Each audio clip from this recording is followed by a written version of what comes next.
At Johnson Space Center to see how things are shaping up at Mission Control in Houston. Leah?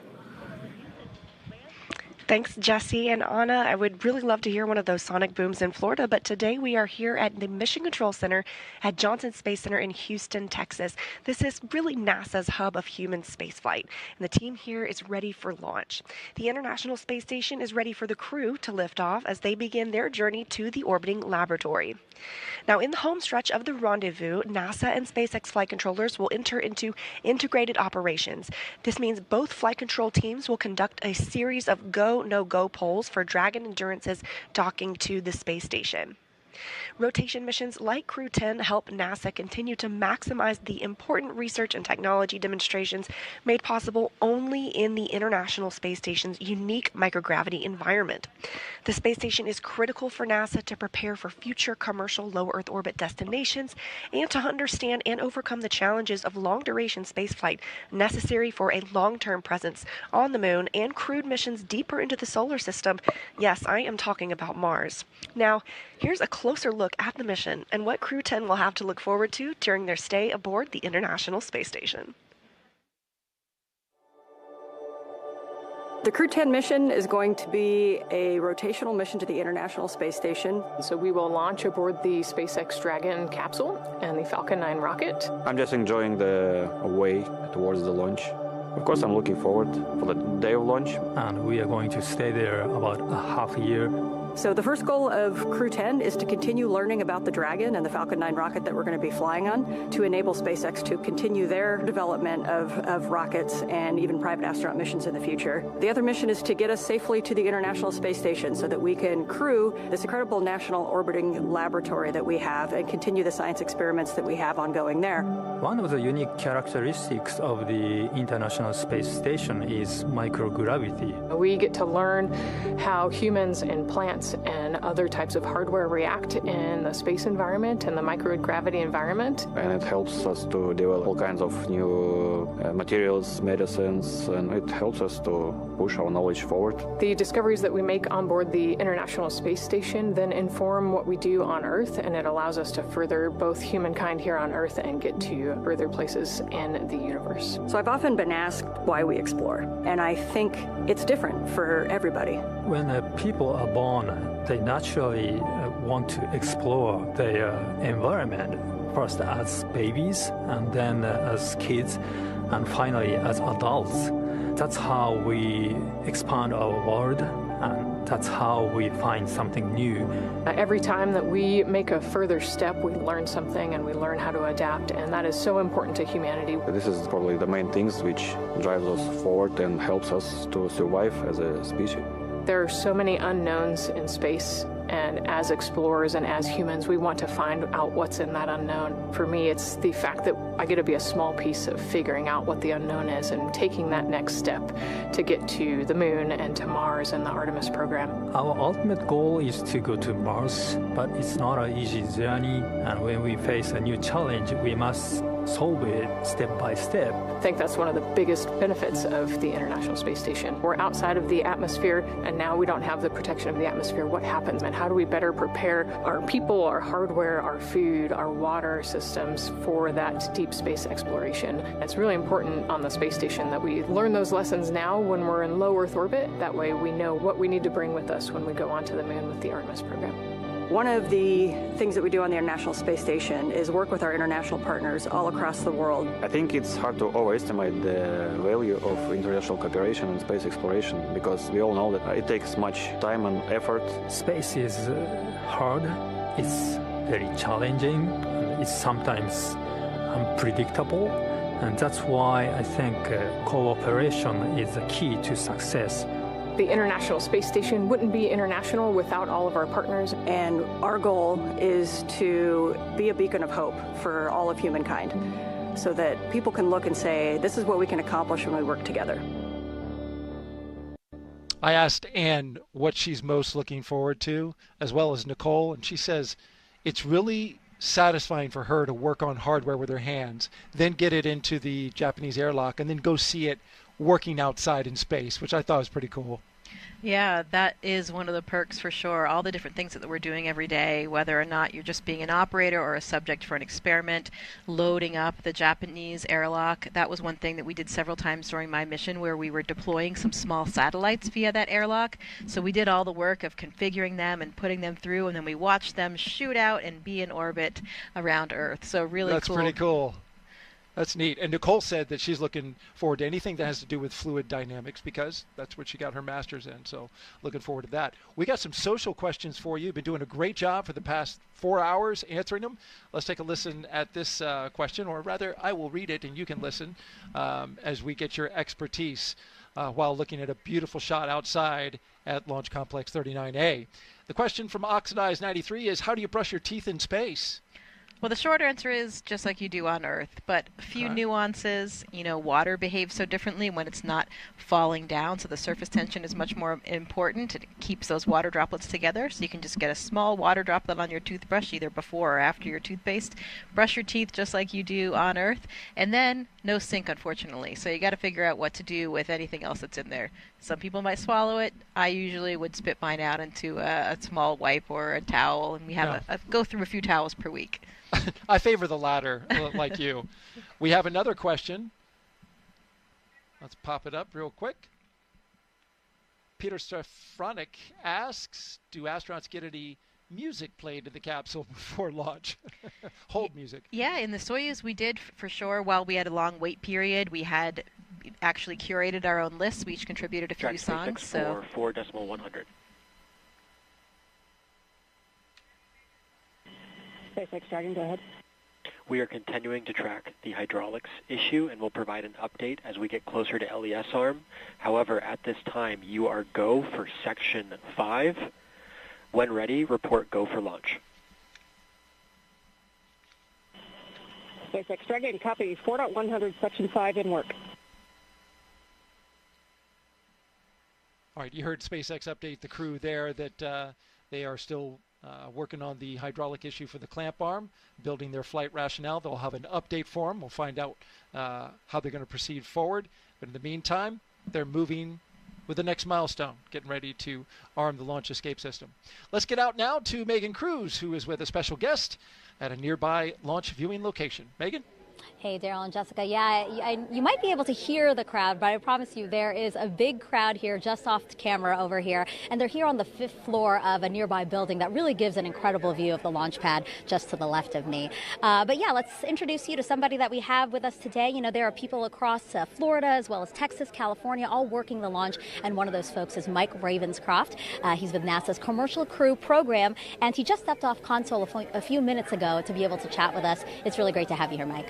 Hello, Megan. I'm glad to be here. Thanks. Appreciate everything. Crew is go for launch. All right, Mike, I know. Copy. Crew is go.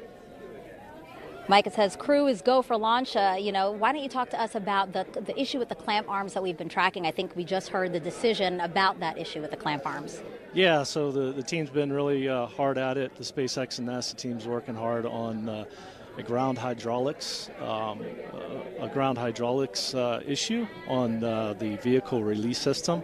So they've been actively working this. I think we just heard them talk to the crew and give them a heads up of the issue, and they're still actively working that. This is a concern basically of just how the vehicle is held in place and during release when the vehicle is at liftoff. So teams are actively working that, and hopefully we get resolution soon and can continue on with countdown. And Mike, you know, we just said that you stepped off console. What does that mean to be on console? And yeah, what is your team listening for, especially particularly with this issue that is currently being worked? Yeah, so the team's looking for any issues with respect of how the performance is. They compare it to previous history. Was there anything abnormal from when we had static fire to today? And so they're off actively looking at that data, and between SpaceX and NASA teams discussing if we have a path forward and if we can continue and get resolution. Okay. Well, Mike, why don't we let you get back on console? We know that, again, we are actively working an issue with your teammates there, so we really appreciate you being here. Thank you so much. Thanks, Megan. All right, guys, let us get another update with our SpaceX counterparts and our NASA counterparts over at Hawthorne.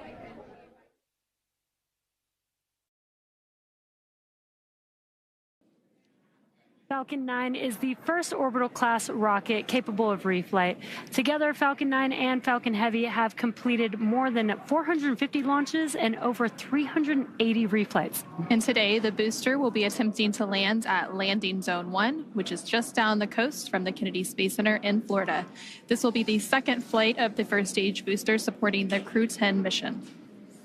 Rapid reusability drastically reduces launch costs, helps increase launch frequency, and enables a wide array of new government, commercial, and scientific opportunities in space. Lowering the cost of access to space is helping take humanity's steps into the solar system, whether in low Earth orbit, interplanetary, or even deep space.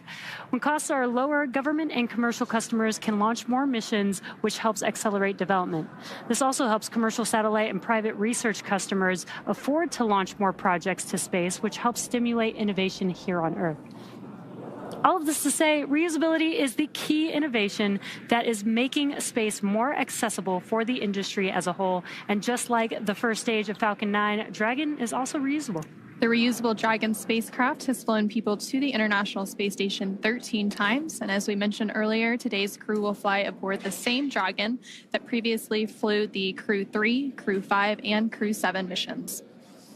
For more than a decade, Falcon 9 has supported 45 missions to the International Space Station with our Dragon spacecraft, starting with our first cargo resupply mission, then returning human spaceflight capabilities to the U.S., and even helping launch 2 additional cargo missions with Northrop Grumman's Cygnus. All of these missions have enabled science and research to be conducted in low Earth orbit at the International Space Station. The space station also plays a key role in enabling a robust economy in low Earth orbit.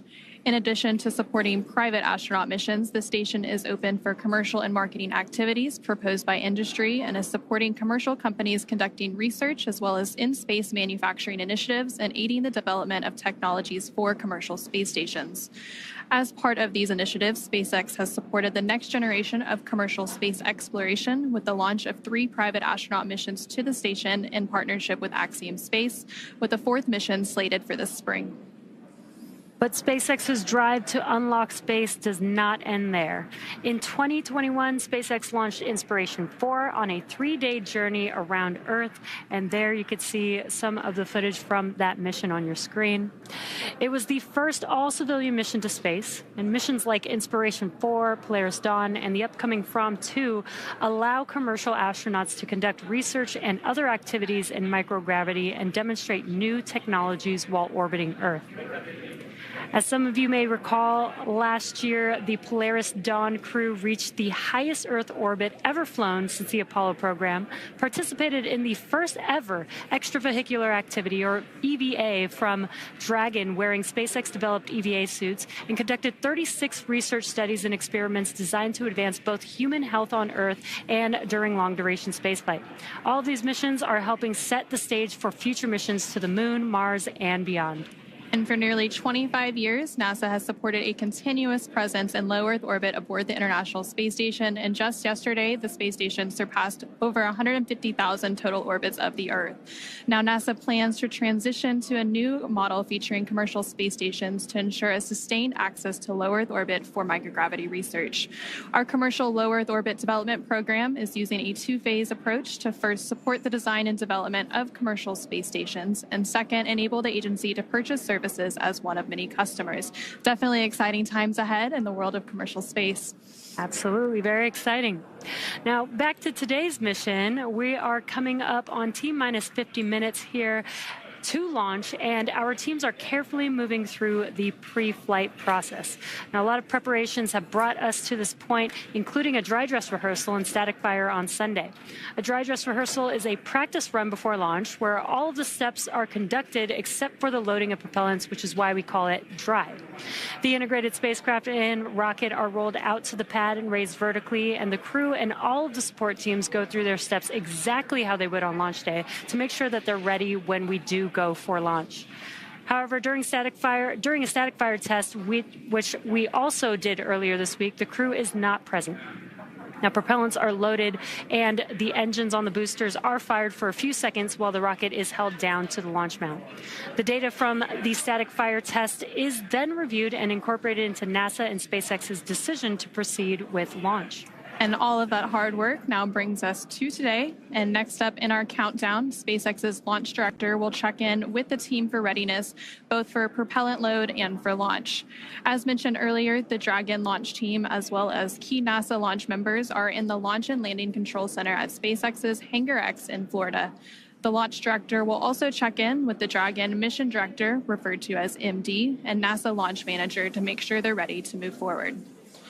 Right now, the crew is on board Dragon, waiting to get the green light to stow the crew arm for launch and arm the launch escape system. Once the launch director gives the go-ahead, we should get a good view of the access arm moving away from the spacecraft. Now we're still tracking that one issue with the hydraulics, so we should hear the final decision on that before we get to that crew access arm stowage. And the range continues to be go for launch, currently monitoring the clearance area surrounding our launch pad, as well as the air and sea space along the flight corridor.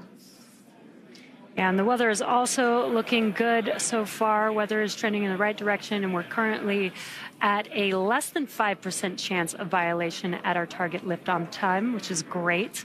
Our teams will continue to keep an eye on the weather, and we'll have our final pre-fueling weather briefing at about T-minus 45 minutes, which is just in about 3 minutes from now. And there on your screen, you can see a live view of Falcon 9 and Dragon at the launch pad, Launch Complex 39A in Florida, just under 48 minutes away from launch. We've conducted several weather briefings leading up to this moment, starting with one at T-minus 48 hours a couple of days ago, proceeding into the most recent weather briefing a couple of hours ago. All of the weather continuing to look good, as Jesse mentioned. The one item they're currently tracking for weather, it would be on the abort corridor, but again, that looks pretty good at this moment. Again, our teams will be staffed around the clock in mission control to monitor Dragon, not just today, but through the entire mission from liftoff to Crew 10's arrival at the space station and all the way through splashdown when the astronauts return. Coming up in about 2 minutes, we should hear that launch director briefing around the T-minus 45-minute mark. And then after that, we should hopefully have a decision on the hydraulic system, whether we are go or not, and if that's been resolved. And then after that, we will see that crew access arm stow to begin around the T-minus 43-minute mark.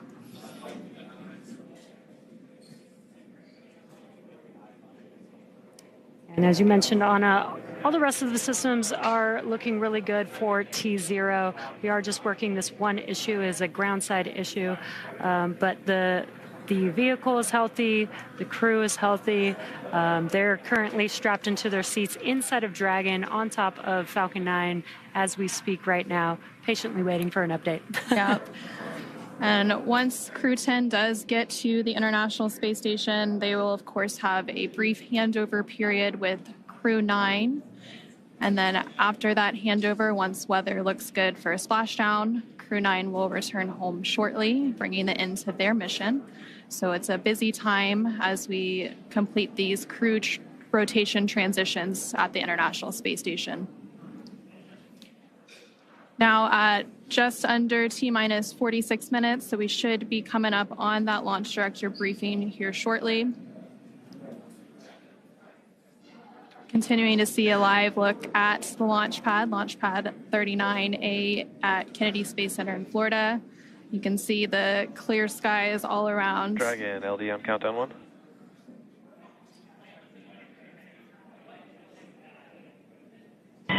LD Dragon, go ahead.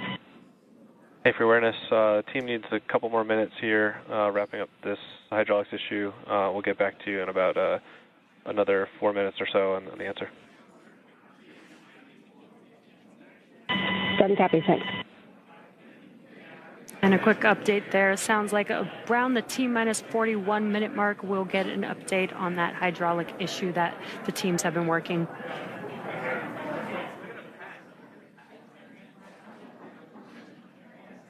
These views are great. Like Daryl said, we might have a nice twilight launch over there in Florida. So if anybody is in Florida and able to go outside during T0 for liftoff, you might get a really cool view of the launch tonight.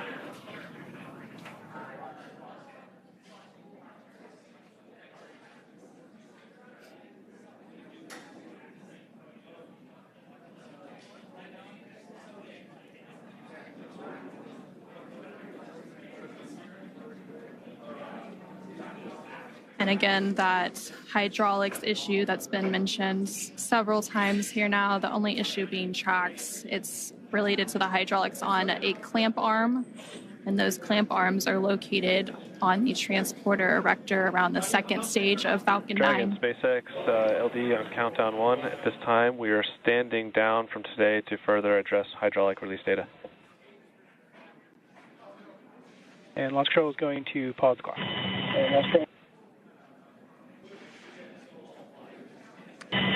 SpaceX Dragon, we copy all.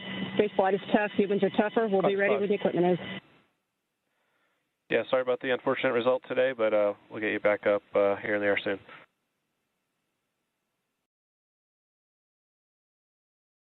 Dragon copies all.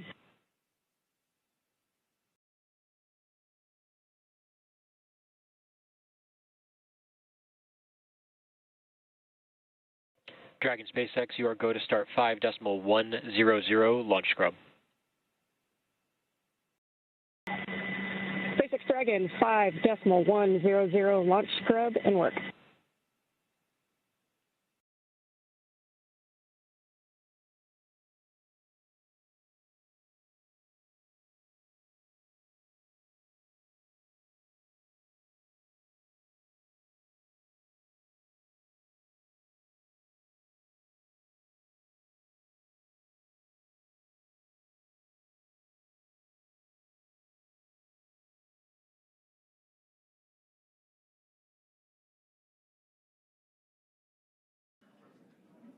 And we did just get that update. Unfortunately, we are scrubbing for today's launch. Unfortunately, due to the hydraulic ground issue that the teams have been working, this will allow the teams to continue to troubleshoot and hopefully fix this issue for the next attempt that we'll have for Crew 10.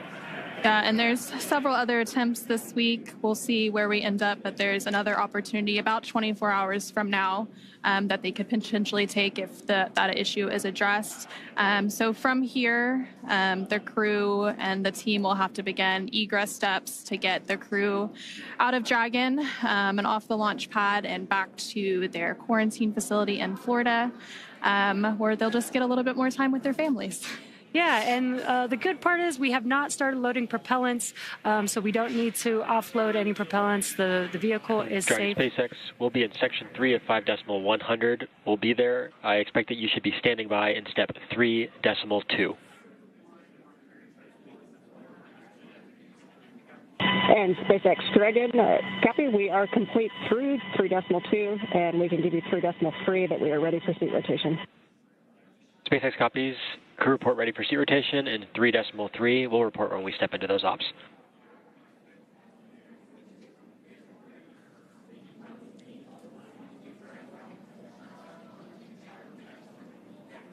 And just some comms between the core and Crew 10. They are preparing for egress. You are going to hear some procedures being called out as they work through that egress procedure. And like we were saying, the crew is safe. The vehicle is safe. It was a ground side issue that they've been working, that the teams have been working. And so what we'll see coming up is the seats will rotate. We did have the closeout team already leave the pad. They're going to come back and help the crew egress the Dragon vehicle. And there on your screen, you can see a live look at the crew in Dragon Endurance, working through those steps. Leading up to the scrub today, they did go through lots of activities, obviously making it all the way through crew ingress, which happened around 4:58 p.m. Eastern earlier today.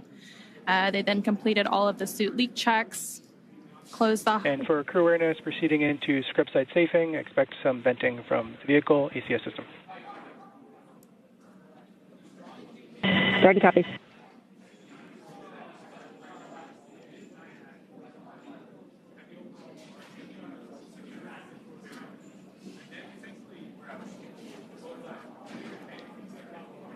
And continuing to hear that comm between the crew operations research engineer from SpaceX and crew 10 aboard the Dragon Endurance. With that, we'll go ahead and turn it back over to Daryl at NASA's Kennedy Space Center for some additional information. All right, thank you very much, Jessica and Anna, back here at the Kennedy Space Center in Florida. Unfortunately, we're not going today, Jessica. There was an issue with the hydraulic system on the ground side out at Launch Complex 39A. This was an issue that involved one of the clamp arms on the transporter erector. This is a ground issue. Everything was fine with the rocket and the spacecraft itself. This was an issue that SpaceX first made the crew aware of at T-minus 4 hours. They were working it, gathering data, but continuing with the countdown in hopes that they were able to have enough data to resolve the issue or get comfortable with some flight rationale. They were unable to get to that point, but I was listening in on the nets, and they were definitely working this issue as thoroughly as you would expect from the teams at SpaceX and NASA, talking about all the information, previous launches, taking into factors data from even the test fire. But in the end, they were unable to get to that point where they were comfortable launching. So we stand down for today and we look for another opportunity.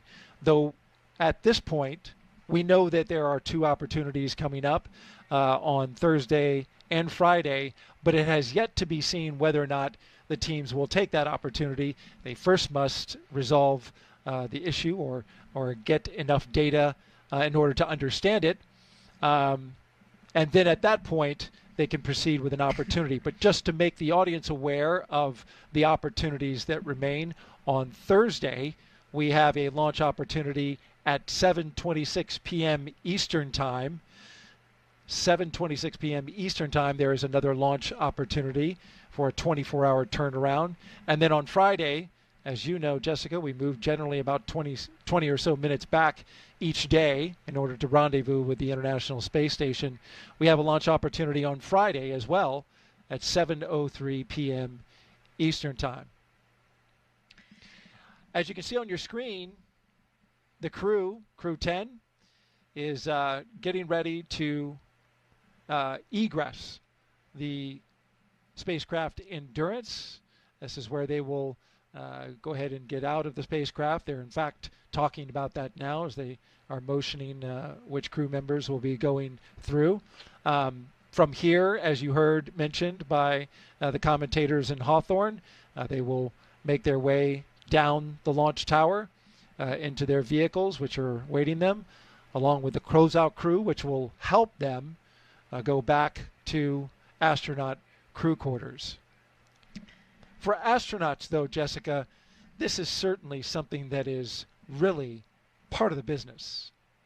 Yeah, absolutely. We talked about it earlier, and flexibility is really the key to everything that we do as astronauts. We know that the plan is always changing, and launch scrubs are definitely a reality that we have seen happen over and over again here on the Space Coast. Way back in the shuttle era, of course, happened frequently too, given maybe a technical issue, maybe a violation of the range, as we talked about with a random boat being in the area. Maybe it was a weather violation, or even any of the contingency sites along the corridor as well. So lots of different reasons to abort.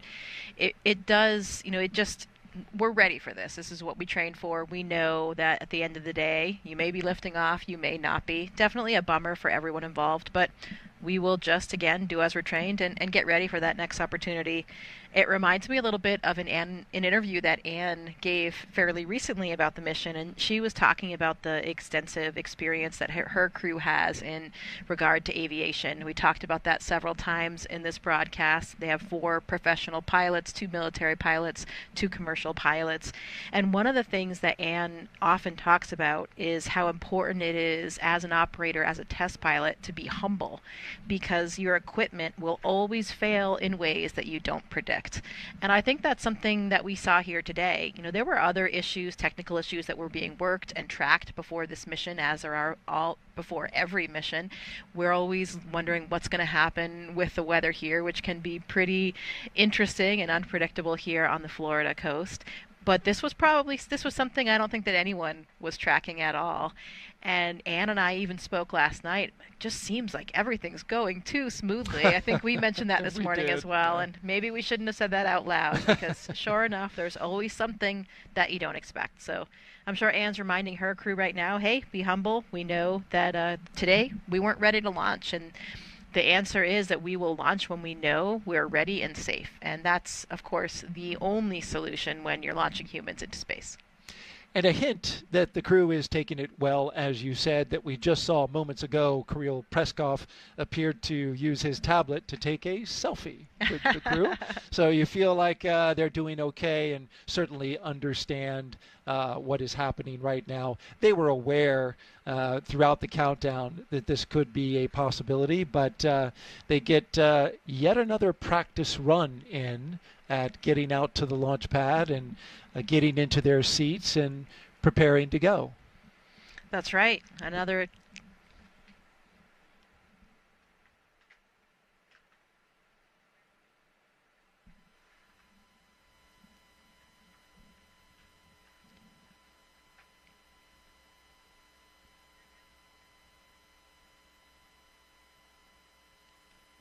We're listening in as SpaceX continues to go through their scrub procedures. Again, another highly detailed list of procedures to properly go about the scrub of a spacecraft launch. Coming up next is our crew egress. The crew has loosened up their seat and belts. For crew awareness, there will be some additional tank venting here as we get back down to nominal tank pressures. Copy.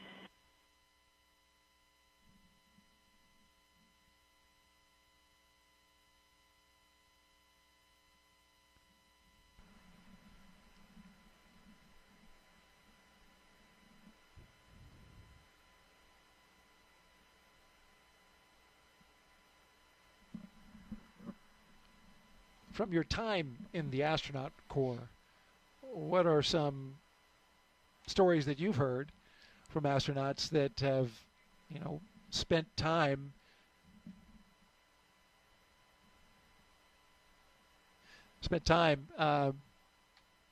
waiting for the next opportunity? Well, there's certainly a lot of stories. I mean, there were some shuttle missions that scrubbed numerous times. I mean, over and over again. You have different launch windows for different vehicles, too. Sometimes it's an instantaneous window. Sometimes you have a prolonged period, so maybe you might be able to resolve a problem in time. But, in some ways, it could actually make the crew a little bit more relaxed, because they've already done all of their final preparation things. All of those, all that last-minute work, the last-minute email, the last-minute message that you wanted to send a friend, they have all of that out of the way, and hopefully that will give them a chance tomorrow to really just be able to relax and appreciate it, and maybe just think a little bit more, philosophize a little bit more, be ready for that next attempt without all of those little annoying must-do task list type things. So we'll try to put a positive light on it and think about how maybe for their psychological state and getting ready for the next opportunity, it would actually make things a little bit more relaxing and a little bit more routine. Like you said, they've gone through it all. Of course, they had gone through most of those, pretty much all of those steps except for the propellant loading in the dry dress previously. So they'd been through it at least once. But when you're not training for the real deal, it always feels a little bit different. So I think they'll be even more psychologically, mentally prepared for the next opportunity that they'll have, whether that's tomorrow or subsequent day. If you're just joining us, you're watching launch coverage of NASA and SpaceX's Crew 10 mission that was scrubbed today at 7:06 p.m. Eastern Time, T-minus 43 minutes. A scrub was called by NASA and SpaceX due to an issue with the hydraulic system that controls a clamp arm that holds the rocket to the launch tower. And there you see Crew 10, our crew from left to right, Kirill Peskov, Nicole Ayers, Ann McLean, and Takuya Onishi. Just spending some time chatting and talking. Of course, you know they're disappointed that they didn't get to go today. The weather was perfect. It certainly did its part. I had just heard an update prior to the scrub being called where the launch weather officer came over the net and said, "We're clear, blue, and 22." A phrase that means, clear skies, blue skies, beautiful weather, and you can see for 22 miles. And you literally can. That is the visibility today. It was setting up to be a perfect not only launch opportunity, but also a launch viewing opportunity. But as is often happens in the business, everything needs to be just right. And so the launch was scrubbed for today, and they will look for an opportunity in the future after they discuss the issue that they had with the hydraulics on the ground system. The rocket was good to go. The spacecraft was good to go, but something with the ground equipment and the hydraulic system is what's keeping us on the ground for today. As we look around, just having passed through sunset, I believe we had a sunset. Are we there yet? No, we're close. Almost sunset as we orbit the launch tower there. In the foreground, a future Starship launch tower that you can see there, marked by its chopstick arms at the bottom. In the background, you can see Launch Complex 39A and the tower where the Falcon 9 rocket and spacecraft with our crew are still sitting inside awaiting to be egressed from the capsule. And way off in the distance, the vehicle assembly building. It's good food for thought here as I contemplate what I would do in this situation and think about a potential future space flight. I think it's probably a good idea to have some contingency plans, personal ones, right, about what's going to be different and what you're going to do over those next 24 hours or however long it will be. I didn't actually speak to Anne about that. I wonder if she and her crew had anything in mind, anything planned, because the way things usually work, if you have a plan, then you won't need to use it. But if you don't have a plan, then we may be in the case that we're in today. So I'll have to talk to her and find out if they had anything planned and what they decided to do to make use of that interim. I could see some astronauts possibly thinking that might be bad luck if you make a plan for a scrub. You never know. I mean, if you have a plan, then you won't have to use it. There you go. It's good to plan. It's also good for the astronauts to have a little downtime as well. Launch and then the work that happens on the International Space Station, as I've heard it told, is very intense at times. Yeah, the training period, especially in the few months before launch, is pretty intense. There's a lot of international travel as well, so you're pretty much always jet lagged. And it's pretty intense. I think for a lot of the training that we do as astronauts, we talked about for these space station missions, we're typically training 1.5 to 2 years in advance. In the beginning, it's usually not as engaging, not as time consuming, not as much travel, but really things get progressively busier, unfortunately, even though you'd personally want it the other way around.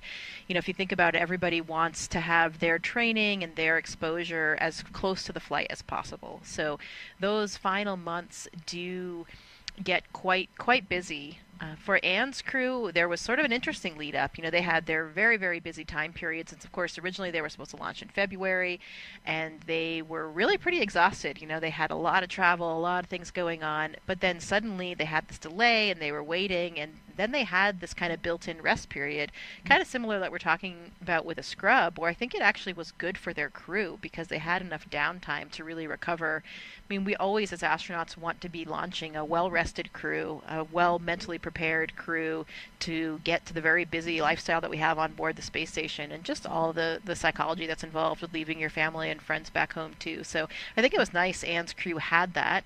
And again, maybe they'll have that now with the scrub, a little bit of extra time together to kind of contemplate and prepare for their mission.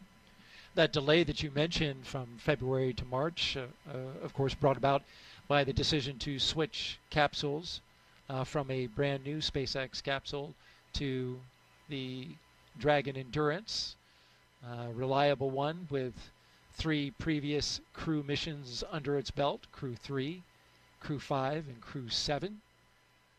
When they made that switch, though, they needed to do some more data analysis on that spacecraft in short order, and it takes time because of the amount of data that the commercial crew program has to go over in order to make sure that everything is right with the spacecraft before loading up the astronauts on it.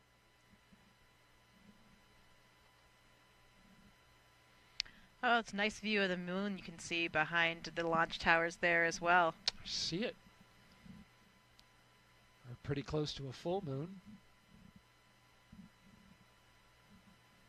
We've got sunset in just a few minutes.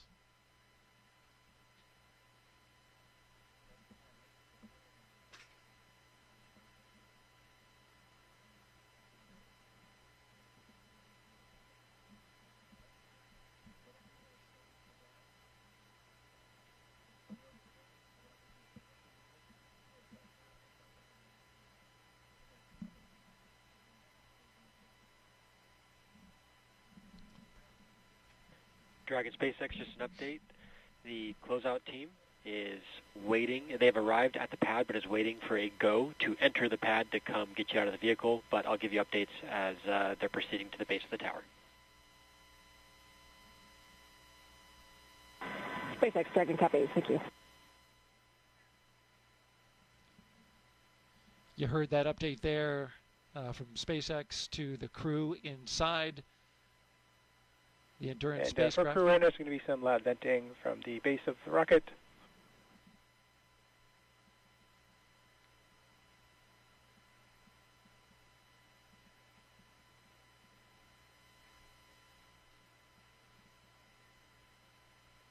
Of course, they have to wait before the closeout crew can ascend the launch tower there, because everything needs to be safed first before you allow people to go into the launch area. So these are standard precautions that are taken before the closeout crew goes in.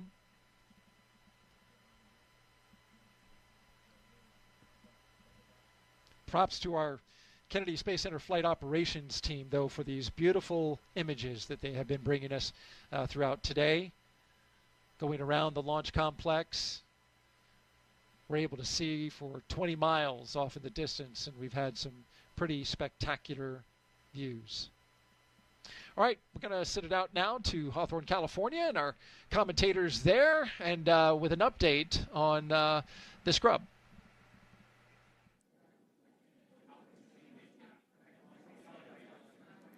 Thanks, Daryl. Not what we were expecting today, but the good news is that the vehicle, the crew are all healthy, and this is standard procedure, right? We're hearing some comms. We heard the comms that the closeout team is going to make their way back to on the crew access arm to the White Room and help the crew egress the vehicle. But they've done this before. Yeah. They did this through dry dress rehearsal already when they had to go through the entire process, get into the seats, get strapped in, and then they unbuckled and egress the Dragon spacecraft already. So this is just almost like another rehearsal for them. And again, we didn't load propellants, so that does make the egress a little bit easier today. Yeah, and you can see Crew 10 there on your screen. They look pretty happy, all smiles on their faces. Yeah. Taking some selfies, it looks like, or some photos. With their pads there. Yeah, so I guess killing the time a little bit as they wait to egress or exit the spacecrafts and again go back to their quarantine facility where they've been for the last about a week now. I think they arrived on March 7th to Florida. So the process is, it takes a little bit. There's lots of people and moving parts involved to get the crew out of the capsule, get everything safe, and then drive back and get back to their location. Again, we'll continue to stand by and wait and see when we might be able to have our next launch opportunity. There's several opportunities available this week. Again, we had that scrub due to a hydraulic ground issue with the clamp arm on the transporter erector. So the team's teams will continue to look into that, do some more data and analysis, and see if they can figure out exactly what was going on with that issue. We'll continue to share more about those next launch opportunities once they're available. We'll, on the NASA side, provide updates about the launch on our mission blog on nasa.gov, as well as on our social media accounts. On the commercial crew program side. Again, this mission, and there on your screen, you can see the cars that will transport the crew back after they egress have arrived to the pad, and teams are standing by there. And we do have the closeout team waiting for the elevator that will take them all the way up to that crew access arm. Again, that's the same team that helped them ingress into the vehicle. It will be the same team to help them egress. And there you can see them making their way up. And they did call the scrub right before that crew access arm normally would have swung out of the way. So we didn't have to wait for that to swing back. So it does speed up the process a little bit. And that was, I think, very intentional to make a decision at that point. Yeah, exactly. We have a lot of checkpoints through the countdown, all purposefully to make sure that we are making sure that every step of the process we are good before we proceed. And again, just like Anna was saying, this is exactly why we do that. We were able to make this call prior to propellant loading, prior to removing the crew access arm, making the steps to almost go backwards a little bit easier and a little bit safer. We are doing, you can see on your screen, just making sure that we are good to open that hatch for Dragon. And again, Crew 10 is the 10th rotational mission for SpaceX carrying crew to the International Space Station. Their crew currently inside Dragon that will egress soon is comprised of 2 NASA astronauts, so NASA astronaut Ian McLean and Nicole Ayers, as well as a JAXA astronaut, Takuya Onishi, and a Roscosmos cosmonaut, Kirill Peskov. And then once we do have a new launch date and a launch time and we get the crew off the pad and into orbit, they will have a long duration mission at the International Space Station conducting science and research activities. It's really great to see the crew in good spirits. They train for this and, spend a lot of hours working through each one of these procedures, and you can see the closeout team making their way across the crew access arm there over to the White Room. But yeah, this is all part of procedure, and it's really great to see the crew just in good spirits despite, unfortunately not being able to launch today, but we will have some other opportunities. And again, we will not launch unless we know that we can launch safely and reliably. And this is exactly why we do all of these checks throughout the countdown. And really, everything has to go right for a launch to be successful. So we want to take the time and make sure we understand any issues that arise. Along with all of the engineering systems on the rocket and Dragon, we also have to look out for things like weather to make sure we're safe to fly and launch into orbit. So again, the teams will continue discussing the hydraulics issue, continue looking at the weather for the next few days, and see when our next launch opportunity may be. You're continuing to see a live look inside the Dragon Endurance. And again, this was going to be the 4th flight of that spacecraft. It previously flew on Crew 3, Crew 5, and Crew 7. Live look there at the launch pad, Launch Complex 39A at the Kennedy Space Center in Florida, as the sun looks like it's pretty much fully set at this point.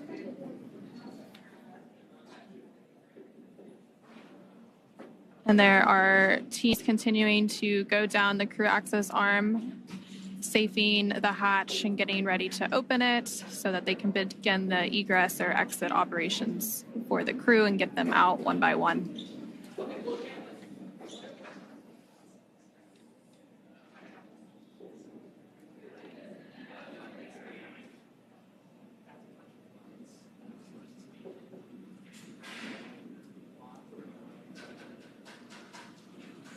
Crew 10 again there on your screen, patiently waiting for that hatch to open. Once that hatch opens, they'll egress one crew member at a time. And again, they still need to follow, ensuring that we are not bringing any FOD in or into the Dragon spacecraft and the crew arm itself.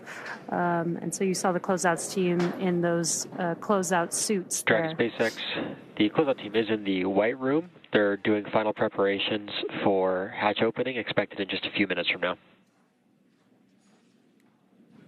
SpaceX, Dragon copies. That was the core speaking with the crew, just providing an update. They are inside of Dragon, so they can't see outside from the seats that they're in. So the core is just letting them know that the closeout team is inside of the crew access arm, inside of the White Room, and preparing to open that hatch shortly. And confirming those calls on the crew side is the commander for Crew 10, Anne McClain. She's in the center right of your screen. So from left to right on your screen, you have Roscosmos cosmonaut Kirill Peskov, NASA astronaut Nicole Ayers, NASA astronaut Anne McClain, and then JAXA astronaut Takuya Onishi.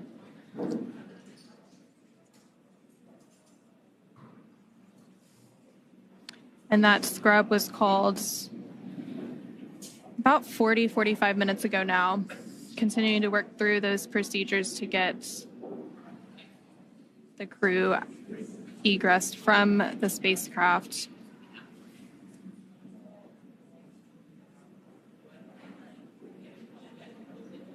The launch for today was planned for 7:48 p.m. Eastern, 4:48 p.m. Pacific, and they called that scrub about 45 minutes ahead of that instantaneous launch window.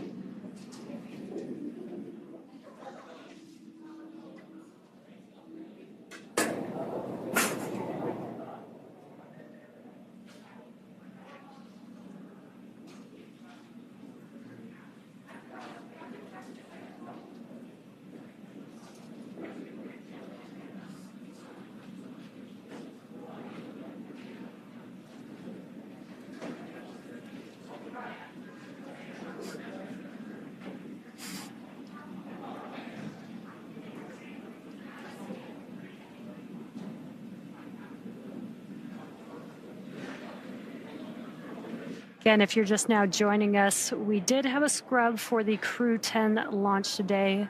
Once again, the vehicle and the crew are safe and healthy. The scrub was called for a ground side issue with the hydraulic system that opens the access arm around the vehicle which is attached to the, I'm sorry, not the access arm, the clamp arm on the transporter erector. And the countdown is exactly what we use. This is the framework that the launch team uses to make sure that all final checks are made in the right order to make sure that we have a safe flight and a safe launch. And what's happening during these countdowns is the rocket computers, the ground computers, the launch teams are all monitoring the checks along the way, making sure that every step of the way, all the way to T0, as well as all the way through launch, that everything is healthy and operating nominally. And so we were going through those procedures today. And as we were working through each one of those checks, we did notice that there was an issue with the hydraulic system on the clamp arm. And teams began to work through that, trying to see if we could resolve it in time for the expected T0 today. Unfortunately, around, I believe, T minus 45 minutes is when they made the official call. Again, that was about 8 minutes before, or 10 minutes before we load propellants onto the vehicle. And again, this is why all these checks are there. This is what terminal count is for, is to make sure that the vehicle is safe, and that we can make a call in time to prevent going through unnecessary procedures as well. So again, we didn't load propellants on the vehicle. That does make this egress a little bit easier, a little bit faster for the crew. And that clamp arm that we keep referencing, so those clamp arms are on the transporter erector that the Falcon 9 is on top of, and they are located around the second stage of Falcon 9. There you can see them on your screen right above the lower thirds. And they stay around the second stage of the Falcon 9 until we have the strong back retract, which takes place in the final minutes of the countdown around the T-minus 4.5 minute mark. Exactly, and the purpose of the transporter erector, the strong back, is we have the propellant lines, avionics, umbilicals attached to the vehicle. It also provides support and brings the vehicle vertical for launch. And just about 4.5-5 minutes before T0 is when we open up those clamp arms, move the TE just a couple degrees away from the vehicle to prepare for liftoff, and then at T0, the TE moves even further away to clear the way for the vehicle as it lifts off. And so, unfortunately, we had an issue with the clamp arm. It wouldn't have been potentially able to open up fully. So the teams are working through whatever that issue, that root cause of that issue is, to make sure that when we do go for launch, those clamp arms will fully open and will clear the way for the TE to be able to recline appropriately for liftoff. And there you're getting a great 360 view of the launch pad. You can see some of the other launch complexes in the background as well. Again, it's a very active launch area down in Florida. Launches are constantly happening. This one was scheduled to take place from Launch Complex 39A there on your screen. And you can see Falcon 9 standing tall with Dragon atop, with Crew 10 currently inside as they work through those egress procedures with the SpaceX team. Again, there is a lot of coordination that went into today's preparations leading up to the final minutes before we scrubbed. Communication between the NASA teams, the SpaceX teams, everyone is working to make sure we're all on the same page, we're all comfortable and ready to launch. And of course, we'll launch once everything is in tip-top shape and we're ready to go fly the crew to the International Space Station.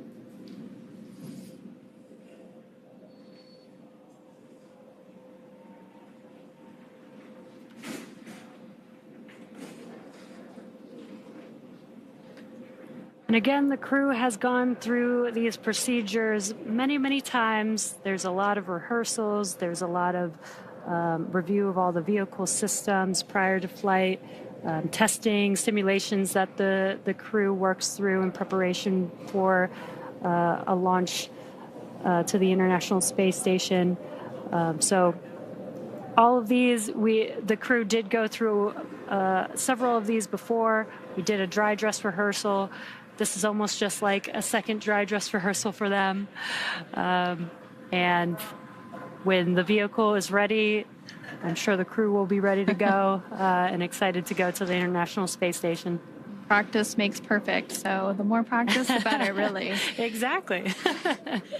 And the crew, there you can see on the right hand of your screen, they've been training for their mission to the International Space Station for well over a year now, getting ready for all of the different science and maintenance activities that they will do on board once they make it to the International Space Station.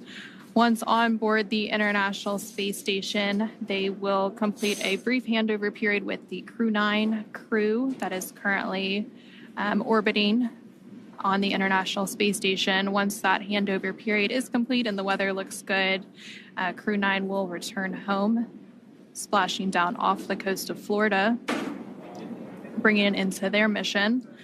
And again, this is part of the rotational crew missions that we do to the International Space Station about every 6 months or so as part of NASA's Commercial Crew Program. Anna, you mentioned the science that they do. So preparing for a launch is just only a very small portion of what they're training for. They're preparing to do a lot of science experiments, and 6 months is a very long time for them to get a lot of work done on the orbiting laboratory. Yep, and the International Space Station will actually celebrate its 25th year of continuous human presence this year. And in that time, there have been thousands of experiments conducted in microgravity. And that microgravity environment in low Earth orbit really provides a unique environment for science and research technology demonstrations that just can't be done here on Earth. And some of those science and research activities that the crew is planning to conduct includes a thermally assisted material flammability test to understand fire growth and reaction in microgravity. And this research could contribute to future spacecraft and facility designs. They'll also engage with students worldwide via ham radio. And researchers from that investigation recently launched related science to the moon aboard Firefly's Blue Ghost, aiming to bridge current navigation systems with emerging lunar-specific technologies.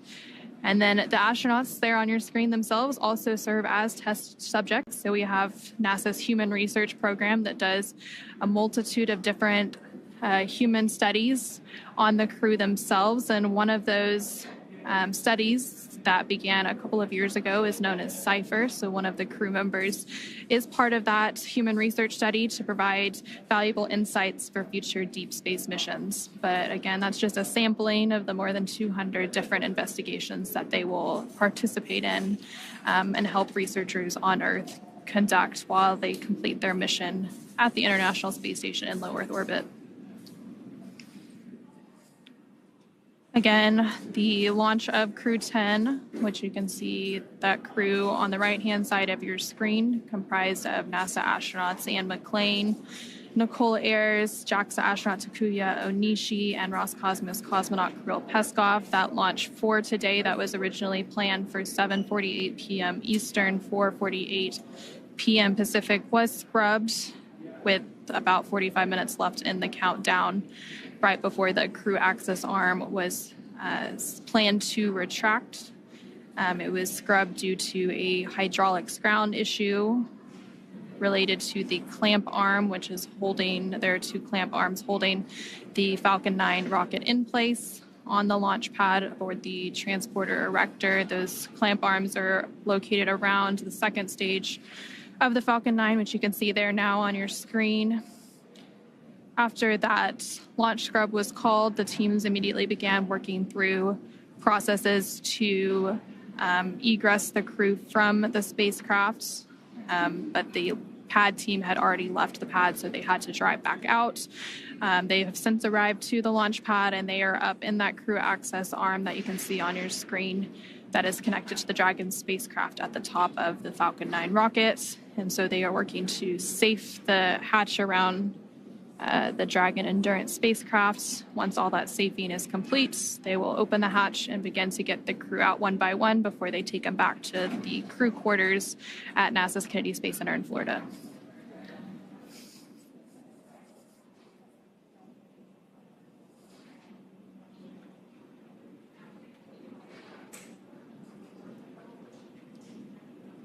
So leading up to today's launch attempt, the crew actually ingressed or entered the spacecraft around 4:58 p.m. Eastern, so several hours ago now. There you can see the ground crew team currently working on those hatch safing and opening operations. Dragon SpaceX closeout team is preparing for side hatch open in just about a minute or so. Dragon copy. And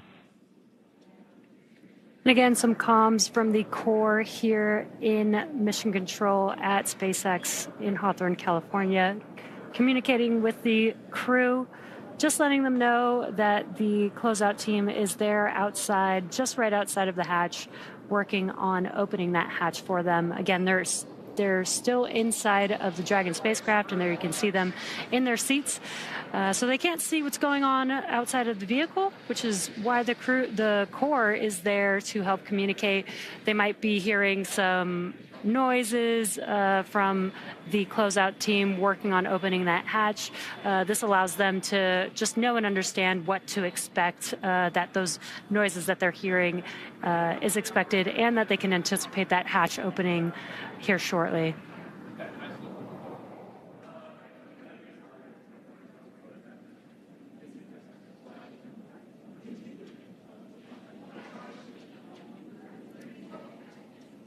And the crew there using their pads that they would use during their flight. Those tablets hold their procedures, so they can, if they're wondering where, what they need to work through, what's coming up next in the procedure, they can look there on those tablets very easily. They were also taking some selfies earlier.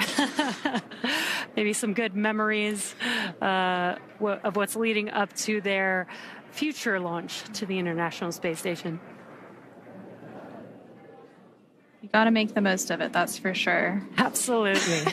And the two of the crew members there on your screen are veteran astronauts that they've flown previously. So Anne McClain as well as Takuya Onishi have both been to the International Space Station before, so I'm sure they're familiar with launch scrubs and all the procedures and processes that go into that. Again, this is exactly why, we go through a countdown. We have automated checks. We have manual checks. We have a whole team in mission control here in Hawthorne that monitor the vehicle and all of its systems to make sure that everything is good, that we have a team monitoring all the ground systems to ensure everything is good. Again, if we are not 100% sure that we are safe, that we can launch safely and reliably, we will call a hold on a launch just like we did today, and we will wait until we are ready with another backup opportunity, hopefully in the next day or two. And again, there are several other opportunities this week. The earliest is tomorrow, about 24 hours from now. But again, waiting for confirmation from the NASA and SpaceX teams on when they will schedule that next opportunity, whether it's tomorrow or sometime later this week or even next. And there on your screen, you can see the closeout team. It looks like they're beginning to work to open the hatch. And then once the hatch is open, the crew will begin exiting one by one with some assistance from those ground teams. And just by the number of people you can see on your screen there, you can see just how big of an operation it is to launch people. Dragon SpaceX, stand by for side hatch open. SpaceX Dragon, copy.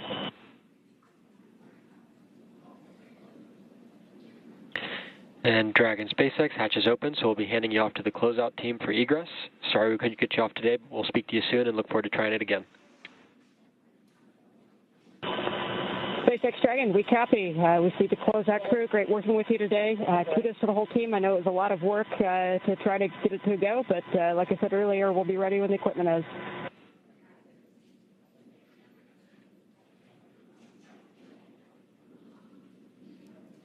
And there you heard some nice words from NASA astronaut, the commander of Crew 10, Anne McClain, talking about the scrub, but also talking about how grateful they are for all of the teams and the work that they've put into today's opportunity, even though it didn't go as they planned. But again, there are additional opportunities that will be available once the teams work through those ground issues on the hydraulic system for the clamp arms.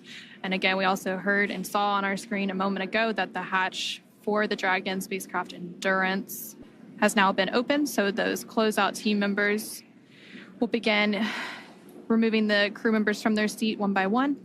And then from there, the crew will go down and get into their vehicles and be taken back to crew quarters.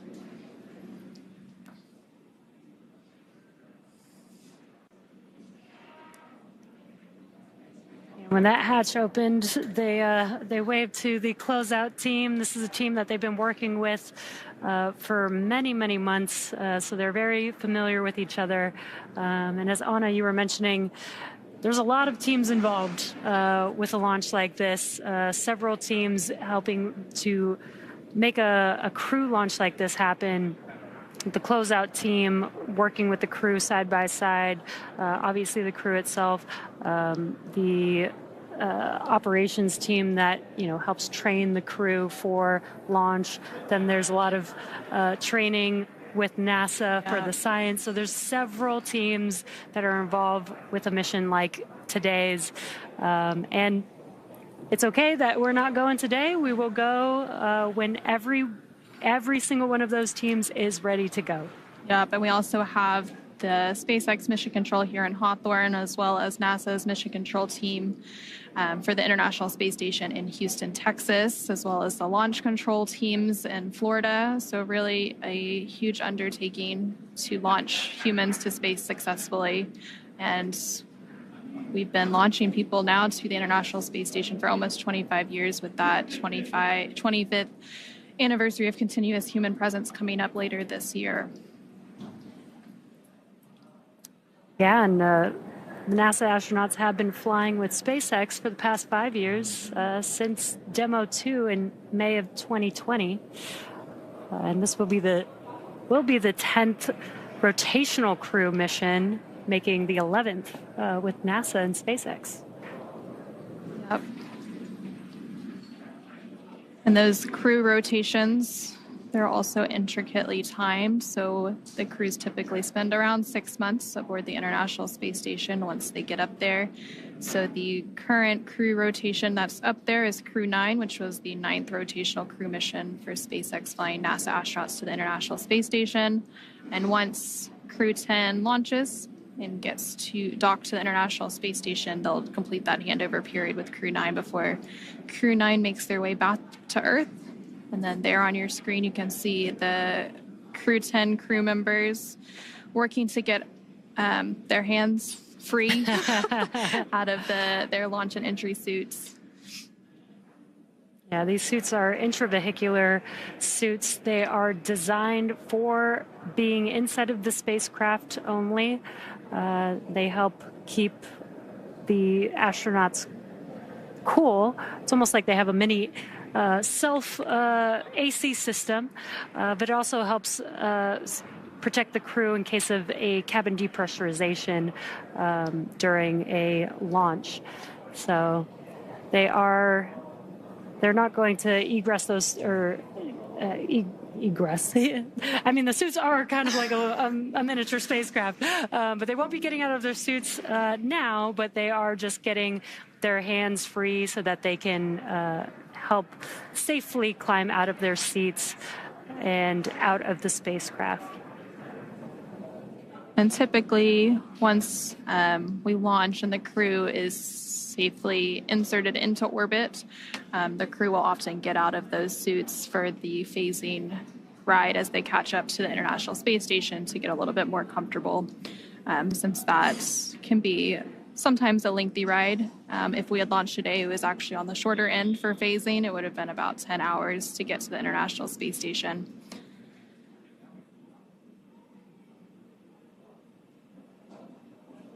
And there we see a live look of Launch Complex 39A in Florida. It looks like the sun has fully set.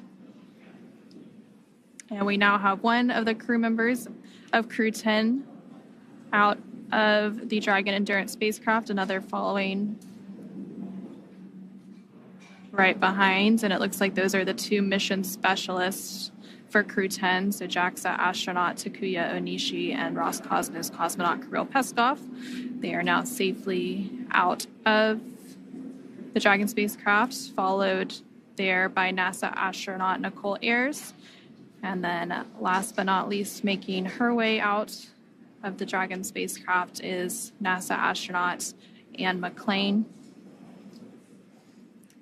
Must be nice for them to be able to stretch their legs after the last few hours sitting in the Dragon spacecraft. They are now currently in the White Room, but they'll be making their way down this crew access arm here in a moment. And again, the closeout team is there to help assist the crew, make sure they, as they were egressing the spacecraft, that they didn't damage their suits, helmets, and making sure that the crew is safe while they're in their spacesuits. These are some pretty hefty spacesuits, so might not be as easy to walk around in like normal clothes. So that's what the crew is there to help with. They're also going to make sure that the vehicle is safe before they exit the crew arm as well. It looks like they're now making their way down the crew access arm, well away from the spacecraft that they just egressed or exited following that launch scrub. Again, the scrub was called with about 45 minutes left in the launch count when we were targeting a 7:48 p.m. Eastern liftoff. That scrub was due to a ground hydraulics issue with the clamp arm on the transporter erector that the Falcon 9 sits atop. And those clamp arms hold the Falcon 9 in place and typically retract in terminal count.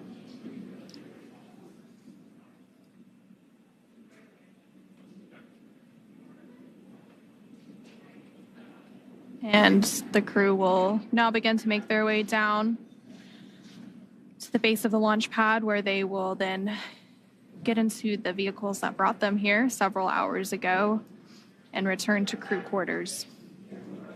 Once they're back at crew quarters, they'll likely have some meetings with some of the SpaceX and NASA teams to talk future opportunities for their launch.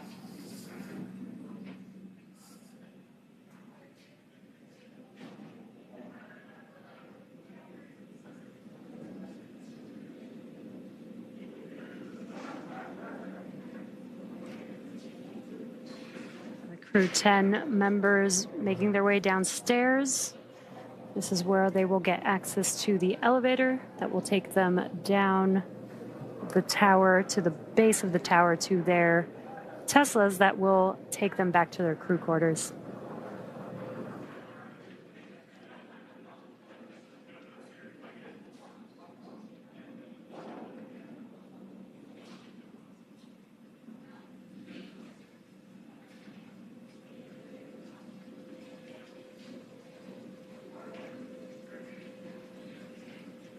Looks like several members of the closeout team are following right behind them.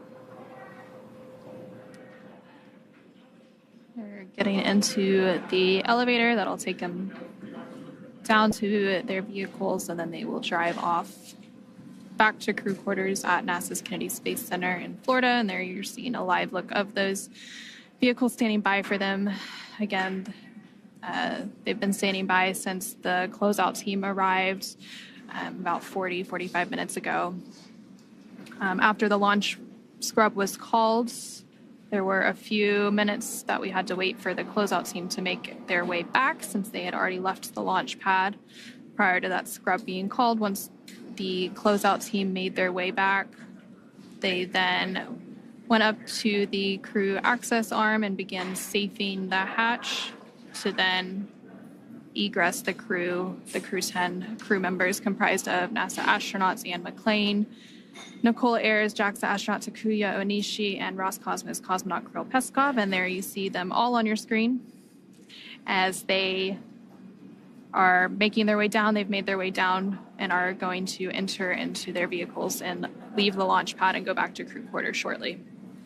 Yeah, they're going to get into their Teslas. These Teslas are special made for the crew, where they have the ability to attach their umbilicals to help keep cool air flowing through their suits. Once they enter those Teslas, again, they'll make their way back down to their crew quarters, where they will stay quarantined until they have their next launch opportunity. And there you can see the crew now ingressing those vehicles. And that's going to wrap it up for us here in Hawthorne, California at SpaceX here at next to Mission Control. We're going to send it back over to Daryl at KSC to follow the crew the rest of the way. Again, it's unfortunate that we did not launch today, but again, always better to be safe and make sure that we launch when we're ready. Yep, and we'll continue to provide updates on NASA's blog for the Commercial Crew Program, as well as our social media accounts once we have that new launch time ready to share with the world. But for now, we'll go ahead and wrap it up here in Hawthorne, and we'll see you again soon once we have our next launch attempt for the Crew 10 mission. And with that, we'll hand it back over to Daryl at NASA's Kennedy Space Center in Florida. All right, thank you both, ladies, for walking us through the egress of the astronauts from their spacecraft down the launch tower and into their waiting vehicles. For those of you just now tuning in or happen to be catching up on what's happening, we are live at the Kennedy Space Center in Florida, watching Crew 10 make their way back from a launch attempt at Complex 39A. They were scheduled to launch with a T0 of 7:48 and 57 seconds p.m. Eastern Time.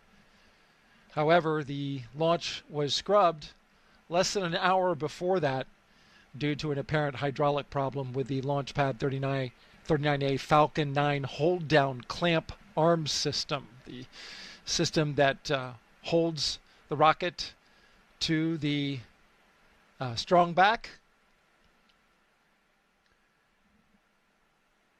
And so NASA and SpaceX teams made the decision to call off the launch for today.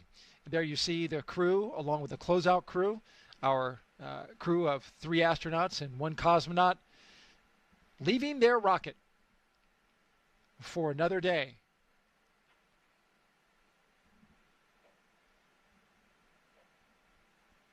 So, of course, Jessica, the understanding is, with astronauts that they're always ready, but they got to be feeling some disappointment.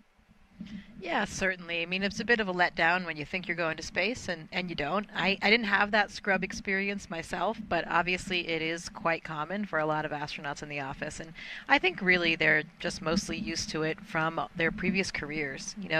Like we mentioned earlier, Anne often talks about being humble and knowing that your equipment it's going to fail in the least predictable of ways, so you really just always need to be ready for anything.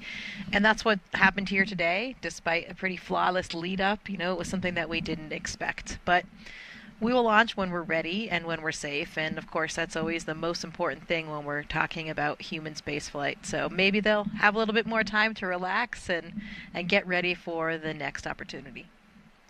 We're going to continue tracking the astronauts' progress back to the astronaut crew quarters, and then we will close out the broadcast. But we want to make sure that you, the viewer, see the astronauts making it back from the launch complex back to their crew quarters safely before we close it off.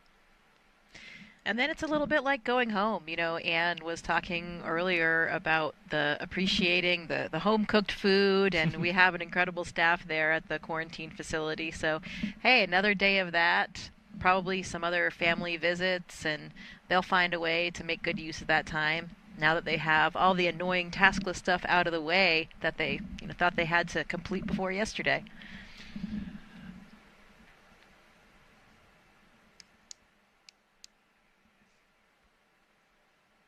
From what I've heard, things do stay pretty busy right up until the last minute here. So, it is probably still a little bit stressful. You're trying to reply to those last emails and send those last text messages and keep people up to date and close out different questions that people are coming to you with. So this could be a nice relaxing day for them tomorrow.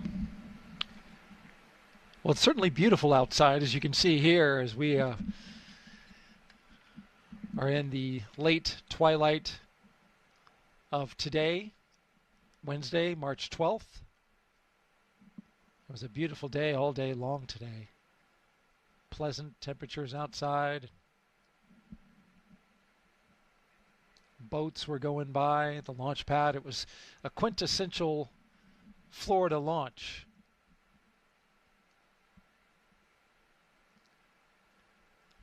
This is that kind of scene that I was talking about earlier when the cars were going in the other direction, and now at night it's even more dramatic with all of the lights and and the entourage leading them back. I wonder if they're playing their theme music again.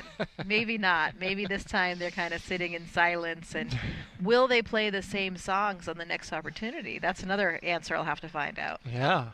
I mean, it's an opportunity to change up your playlist if you've got the time to do so.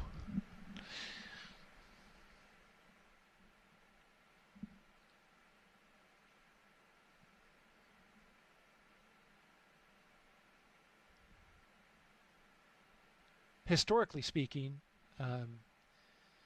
when crews back in shuttle days were faced with delays that they knew were going to be long, they had use of the astronaut beach house, and there were opportunities to spend a little more time out there, and families were on hand. So yeah, and there could be. We still do use the beach house in this pre-launch quarantine period where the astronauts will go out there with their families, and it's a really nice, iconic, idyllic, gorgeous setting if you've ever seen it. Nice access to the beach and to the ocean, and it just has that real beach house vibe that's pretty relaxing. So I'm not sure whether or not they'll get another opportunity to do that, but always a good option. Maybe a final run down the beach. What I love the most about that beach house location is the solitude. It's the house and the way Florida looked before anything, came around. It's so natural. The only really significant thing that you see towering launch pads off in the distance. But we like that. Yeah, but that's right. Around here, we like that. But it's so pristine, and because obviously this is a national wildlife refuge, and it's a secure area, there's so much solitude out there. It's so isolated, and it's so natural. Those sea oats waving in the breeze between the beach and the beach house. My parents had a place just a little bit further up the coast here, so same kind of familiar coastline, and my mom was always commenting on the sea oats and how beautiful they were, and it's so nice to keep all those natural elements. So if they don't get a chance to go out there and relax, and maybe they can use those images that they had when they were out there earlier this week and get into a relaxing kind of state of mind. That's the one thing about the ocean, right? There's always just something so relaxing about looking at the water. It is so true. Peace and tranquility. It's hard to not have that wash over you when you're out there gazing over the ocean. And that is just what the doctor ordered when crews are tired from a long day of launch operations and preparations. But we don't know if that's where they're headed at this time. We should caveat, because the decision has yet to be made about when the next opportunity will be, whether or not there will be some work that's required, or whether or not they have enough data to move forward with flight rationale. Of course, we'll have updates for you. Stay tuned to our social media channels as we drive by the other direction, away from the vehicle assembly building and right by our studios here at the Launch 39 complex.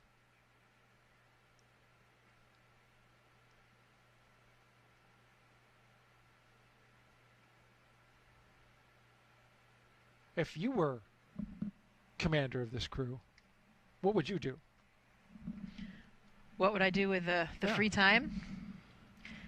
I think I would try to do what I was saying earlier, really use it to relax, because I know myself, and as I was mentioning, I've heard a lot of reports from the crews being pretty busy up until the last moment. So I think I would sort of take advantage of the fact that all of those annoying things are done, and perhaps you choose not to look at your email again, not to get back on your phone at all, because you've already sort of disconnected from those devices.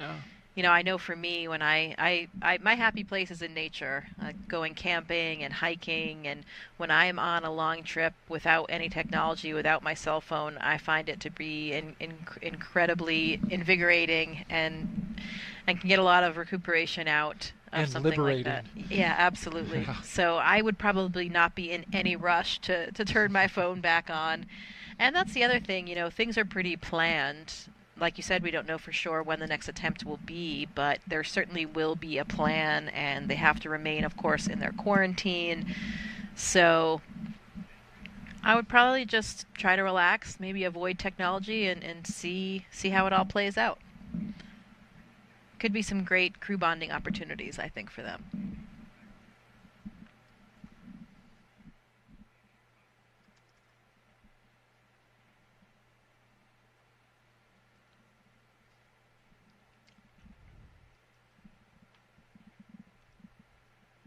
You're watching the crew from NASA SpaceX's Crew 10 making their way back to astronaut crew quarters at the ONC. It's about a 20-minute drive from the launch pad to the crew quarters. The caravan going down NASA Causeway. They came in on 2 lanes. They're going out on 3 lanes. Those 3 lanes are to accommodate big, heavy space hardware when it travels around the Kennedy Space Center. Fun little fact.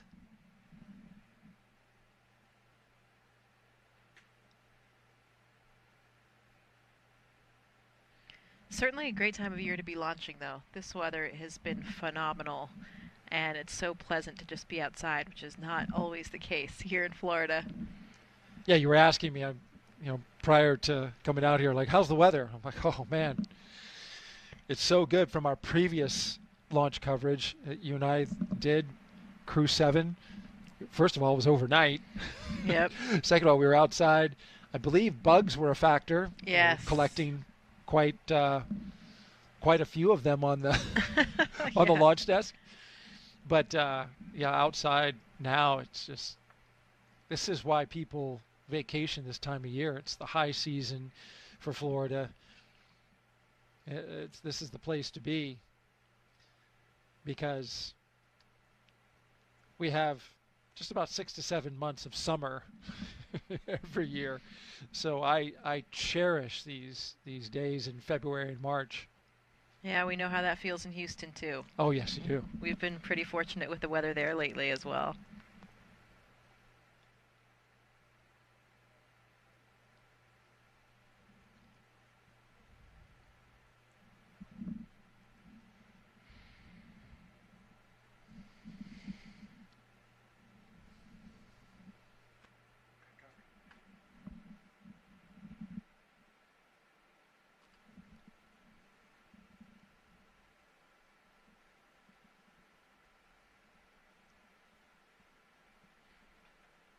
Hopefully the friends and family that are here as well will be able to stick around for a little while and see what's going to happen. That's always something, when we have these constant changes that can kind of become a stressor for us, is that it's difficult for people to change their schedules and their time off work to be here. So we always feel for that. And I know that happened once already with the change that they had moving off of the February plan. So see how it all works, but we will be here supporting them, and our colleagues at NASA are in it until the end for sure. So we're here to support them all the way and send them off eventually to space. 100%.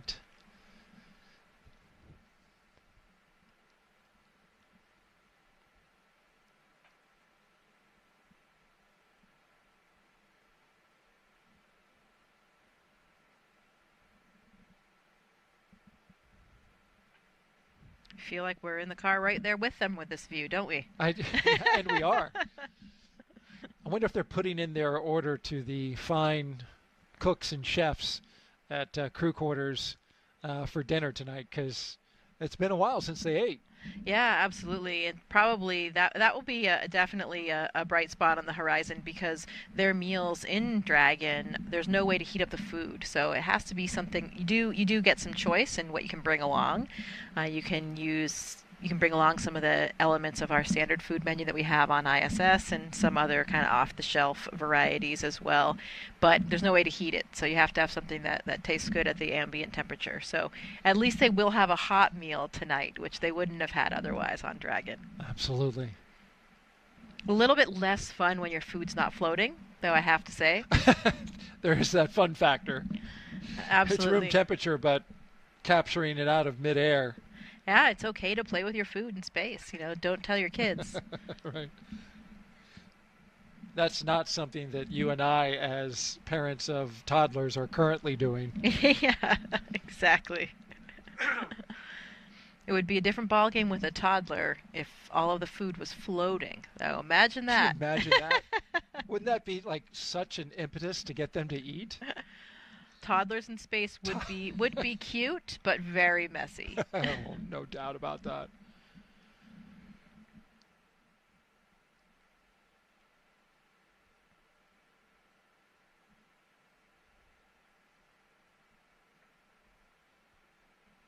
Well, I know that would be top on my list when you asked what I would be doing if I were the commander and had a scrub. And that would be definitely some squeezing and cuddling of my toddler.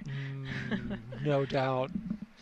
You've got a young one at a precious age, as do I. Enjoying every moment of that. I assume it would get a little confusing for them, though. Yeah, I know, right. Especially at that age where, it's difficult to completely understand what your mom or dad is saying. Well, we have arrived back where we started, at astronaut crew quarters, as the gull-wing doors open up. And there you see our Crew 10 crew members waving to somebody who's out there. Yep. Looking slightly less enthusiastic. Slightly less. But that's okay. They will fly eventually. This we know. It's just a matter of figuring out when, as they hustle into the doors.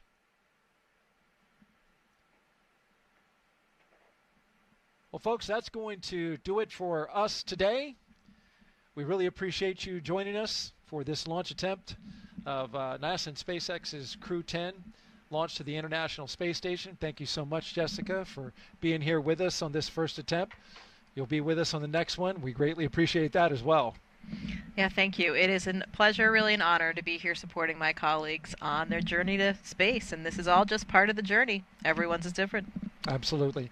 Just to recap really quickly, we had an issue with some ground equipment, the hydraulic equipment that controls the clamp arms on the Falcon 9 transporter erector, holds the rocket to the pad. It releases at about 4.5 minutes. There was an issue, and they're going to look at that, look at the data, and then decide whether or not to have some work to do or maybe some further data reviews before they decide on a launch date. So make sure you stay tuned to updates that we will have for you. Just head to nasa.gov/blogs/crew10. You see it at the bottom of your screen there. We'll have all the information you need to know once we have that available on the next launch attempt. For everybody here at NASA and SpaceX, I'm Daryl Nail for Jessica Muir. We'll see you next time.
Good to hear that we're on time. First time that we've had 4 pilots on a crewed mission, all 4 of them able to fly, which is impressive. Lastly, this is mission specialist and Roscosmos cosmonaut Kirill Peskov. His first flight, the Crew 10 mission, will also take him to the International Space Station for the first time. Before his selection as a cosmonaut in 2018, he was a co-pilot on the Boeing 757 and 767 aircraft for airlines Nordwind and ICAR. Assigned as a test cosmonaut in 2020, he has additional experience in skydiving, zero-gravity training, scuba diving, and wilderness survival. You know, I haven't had the opportunity to work with Kirill since he's one of the newer cosmonauts, but I've heard such wonderful things. Everybody really comments on his sense of humor and adventure. Apparently, he is always setting off in his SUV and driving all around various parts of Russia, and continued that tradition here in the U.S. when he was here for training as well. And he actually his father was a pilot, and his mother was a meteorologist on the airfield. So it seems like his fate really was lying there in aviation. But a funny story, apparently when he was young, he was asked if he wanted to be a pilot like his father. And he said, "No, it's too dangerous. I want to be a train conductor because a train goes onto the tracks and is safe." Boy, something changed in a big way. Absolutely. Clearly, he has become an incredible explorer and adventurer, and I would say he's no longer afraid of flying. No doubt. Well, he's getting the flight of a lifetime today. Everyone you see in the room wearing the black ninja suits, they are SpaceX employees, with the exception of this fine astronaut right here. That is Chris Birch. Her call sign is Vapor. And Stretch. Stretch. Yeah, Vapor is Nicole Ayers. You're right.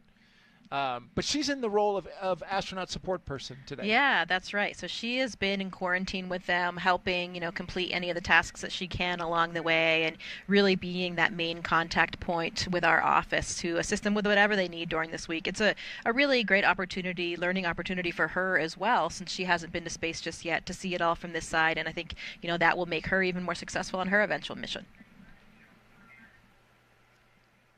There we see the crew getting some photo opportunities inside the suit-up room. I'm sure it's warm in those suits without the circulating air. Yeah, they're probably getting a bit warm about now. How long do these crews train before a mission like this when we get to this day? We're typically assigned, ideally, about 1.5 to 2 years before the mission. So that is, the way they've worked out the training flow to accomplish all the different things we need to do, ranging from the SpaceX training, which you can see right here, which occurs primarily in Hawthorne in Los Angeles, and also all of the space station training, which happens really all over the world, back home in Houston, and then also in all of our partner countries.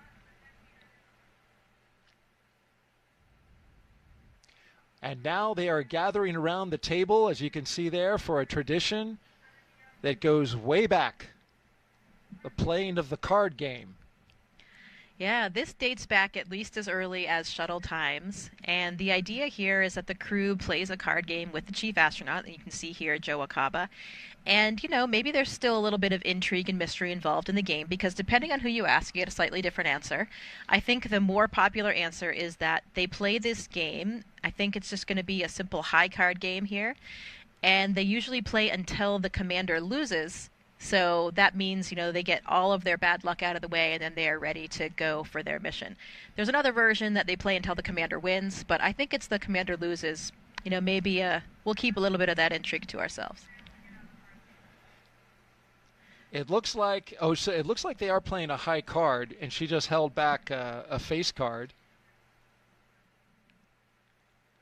It's always nice to have a kind of tradition and also a lighthearted moment for the crew to be there with our boss and just to, enjoy one of these traditions along the way. I think it's one of the things that keeps it special.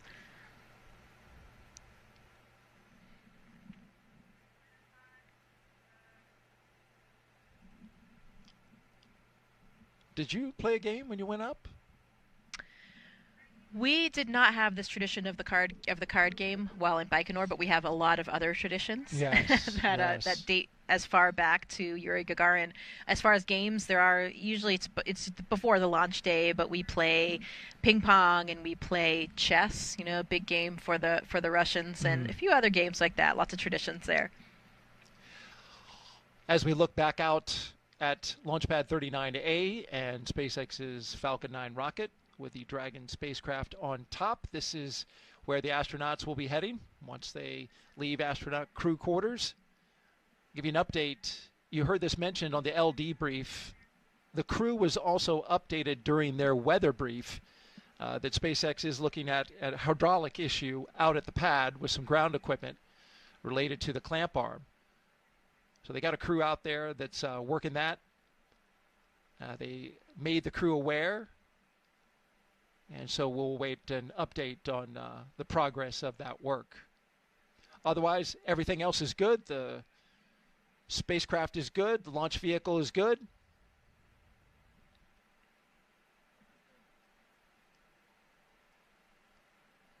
An interesting note now about Crew 10. After the long-duration mission is complete, fast-forwarding to the end of their mission, Crew 10 will be the first NASA commercial crew mission to target a return splashdown in the Pacific Ocean. NASA and SpaceX have been working together towards the certification and readiness for Dragon recoveries on the west coast of the United States. Since 2019, Dragon recoveries have been like this, primarily occurring off the Florida coast. SpaceX is moving Dragon recovery operations to off the coast of California to allow Dragon to complete its deorbit before safely jettisoning the trunk over the Pacific Ocean now, which is comparable to the first 21 Dragon missions. Crew splashdown locations are on your screen now. You see the map. They will be near Los Angeles, Oceanside, and San Diego, California. The crew recovery vessel, Shannon, will be stationed in Long Beach, California to support the new operations. This will establish this capability that improves public safety. NASA and SpaceX worked for months establishing a number of things. So they had to get new sites, obtain regulatory approvals. They performed engine assessments, software changes, tabletop exercises, and flight rule updates. So a lot went into this to move this operation out to California. Crew 9 is still targeted to come home the way that we traditionally do, near Florida, off the coast. But this is a change for Crew 10. Yeah, and that vessel named Shannon, that's after NASA astronaut Shannon Walker. These ships have actually been named after astronauts that have flown on the Dragon vehicles. So another nice touch that we like and that's steeped with tradition.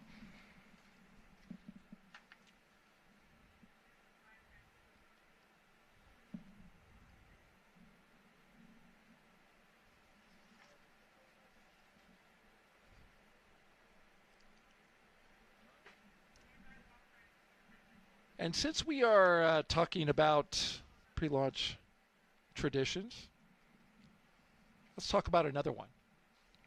The signing of the patch. Yeah, so here they are. You can see Anne McLean signing just underneath her patch, and there's Vapor doing the same thing. This is signing the mission patch across from the suit room that we were talking about earlier. So one of the traditions that we've started as we're gearing up for our flight. They'll also likely, or they actually did already place a sticker at the exit, and may or may not do another one, I think, as they're heading out. I think that one is not necessarily done anymore. I like the other tradition of the license plates. We'll probably get a view of that one. Maybe we can save that commentary for when they see them come out. Yes, indeed. Now, were you able to go out there and see the signing of the patch? No, I'm not sure exactly when that signing occurred. This was a different one. Okay.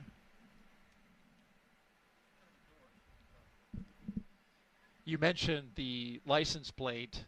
That we will see once they walk out of these doors. We'll see all four of them, of course, do a photo op, and then they'll get into the vehicles. Yeah, and here in this shot, you can see, if you look on the very bottom left, that's the Crew 10 patch that we can see there just in the bottom, and that was placed there just last night.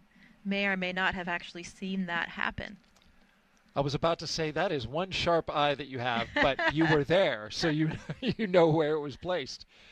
Well, that's nice. Right there on the bottom left of the screen and the row of patches that go down, right? Yeah, it's humbling, standing there when you're getting ready to do that and just thinking about all the history and all the flights before, all the different shuttle astronauts that had also stuck their patch stickers there, and just thinking about all of the shoulders of giants really that have walked through these doors before you. And as we take a wider view of the outside of astronaut crew quarters, where Crew 10, we had just previously shown you, they were on the inside getting ready with their flight suits. This is the outside now, where media have gathered, as well as family and friends of the astronauts. Yeah, and you can see the cars lined up there ready to accept the astronauts, and that's another cool tradition. They actually change the license plates for each of the different crew launches. And this one today, they all have the same license plate, and it actually says Lift 10 off. So it's LIF, the number 1, number 0, and then OFF. So it's like a lift off with a 10 in the middle for Crew 10. Clever one. I like that. There it is. There it is. As you speak. That's well done. Who came up with that? Do you know? I'm not sure whose idea it was. I remember for Crew 2, there were 3 different ones. There was reduce, reuse, and recycle. Okay. Certainly a nod to the recyclability of the SpaceX booster and spacecraft. And now we take you back inside astronaut crew quarters and the hallway that connects the suit-up room with the elevator that will take them down from the 3rd floor and onto the ground floor. I get a fist pump from the chief of the astronaut office, Joe Acaba, there off in the distance. It'll take them down to the ground floor, and then they'll come out those doors and into the vehicles that you see there. When I was the astronaut support person, they asked before Crew 2, that was a super exciting moment for me too, because you actually get to ride in the vehicles with the crew. And that ride out to the pad, this one was at night, so I feel like it was even a little bit more dramatic. The lights are off, and it's all dark outside, and you just have a few things lit up. And the crew, I'm sure, I don't know what the selections were, but the crew selects their playlist, so they have some, motivating pump-up type music that they'll play as they make that final ride out to the launch pad.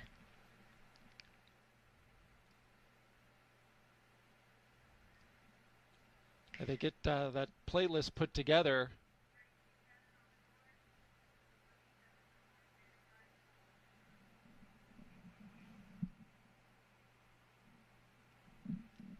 I asked Ann about that, and she said that each person picks 3 songs, and she's guessing that the playlist will be quite diverse. They have, the international crew. She said she's going to contribute some Christian music of some sort. Maybe some King and Country. Mix it up with some Pink, Brandy Carlisle, or Callum Scott. Sounds like Ann. Is that pretty classic. Classic Ann McLean right there.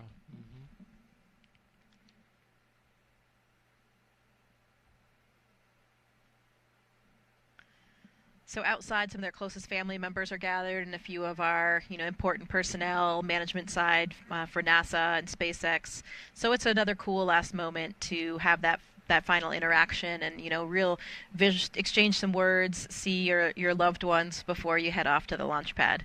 Very special moment. A lot of emotions running strong for sure. I'm certain.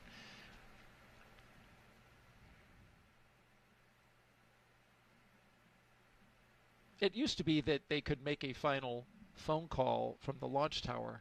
I'm not sure if they're still doing that. Yeah, we're not doing those phone calls anymore. That was what, in that previous ASP footage, that was one of the things that I was doing as a support person is there's that old school phone there up in the tower, and you dial the numbers for the crew members, and they make that kind of final call. But it wasn't really something that was as pertinent as it was back in the day, now that, you're kind of in comms with your cell phone up until the very last minute. So, yeah, something that we're not doing any longer.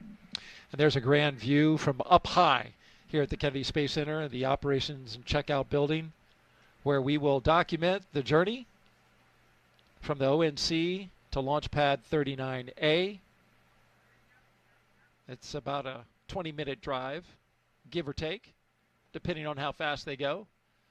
But the good news is they get a security escort, so there's no need to stop at any stoplights. Right, you got to make it a little bit more dramatic, with the sirens blaring and the different colors. It adds to the whole atmosphere.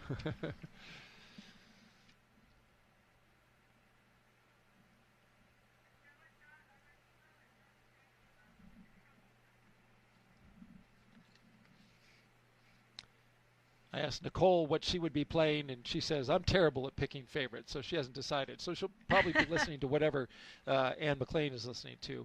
Takoya and Kirill, they're going to share a ride, and they chose 2 songs together. Takoya said since he likes to watch musicals, he's going to pick Defying Gravity as one of his favorites. It'll also be a traditional Russian song, one that every Soyuz crew listens to before their launch. I imagine you may have heard it.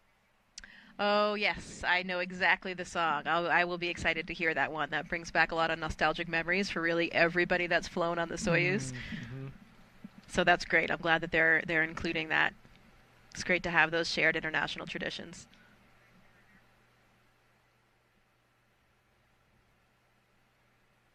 If you're just joining us, we are T-minus 3 hours and 24 minutes until liftoff of Crew 10 from Launchpad 39A here at the Kennedy Space Center in Florida. There is your crew. On the right, countdown stepping into crew walkout and ONC departure on schedule. Big waves, humble hands, and a round of applause from all the support staff there. I always think it's neat that they walk into an elevator with a giant poster of themselves on the back. How long do we wait before the doors close? There they go. Well, it's about 5 minutes. Yeah. Which I imagine they get down to the first floor quicker than that, but you know how it is. You got to have timelines, and you got to hit those times right on. So that's right.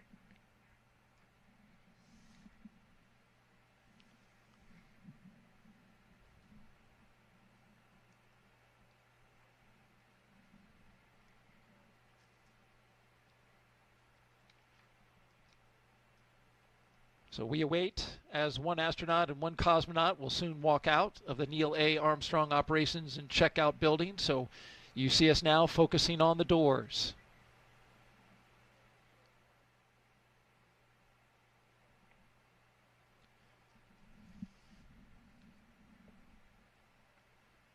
Two astronauts, one cosmonaut, and a JAXA astronaut.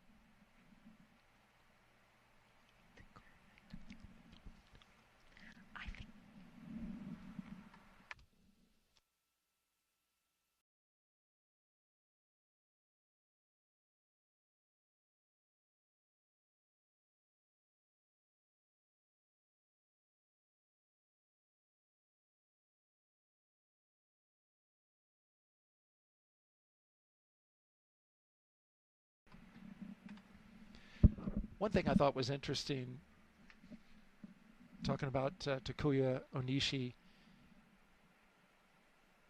I thought it was really interesting, he said this in the press conference, that after his first space flight, he trained to become a flight controller because he wanted to see the entire operation from the other side. So for years, he did ground operations, talking to the crews up at the International Space Station, giving them direction. And now here he is. He's going to go up there and be the person that runs the whole ISS. Yeah, he'll be the station commander, and I'm glad that you brought up that role that he had as the flight director. That's not something that we traditionally do as astronauts, but it was something that he really wanted to do.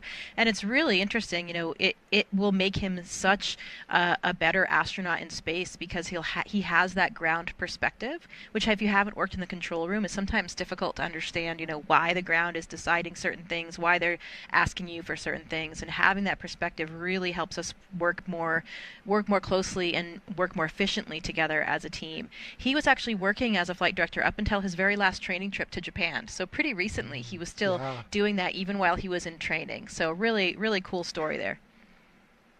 Imagine his confidence is soaring. And I think just in that last shot, we saw Haley Esparza and Katie O'Neill come out. They are really our prime points of contact for all astronaut operations with SpaceX. And here they come. Crew 10 taking their first steps outside as they prepare for their journey to the International Space Station. Commander Ann McLean doing some dabbing. Pilot Nicole Ayers, JAXA astronaut and mission specialist Takoya Inishi, and Roscosmos cosmonaut and mission specialist Kirill Peskov. Did you like that dab? Absolutely. I'm not sure of the story on that one.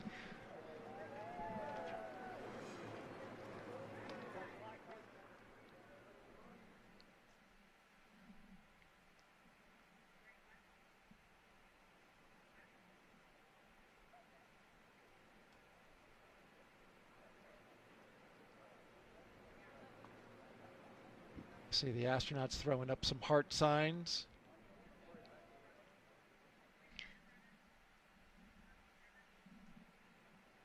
And there we are looking from close to the doors out to the rest of the caravan. Kirill Peskov.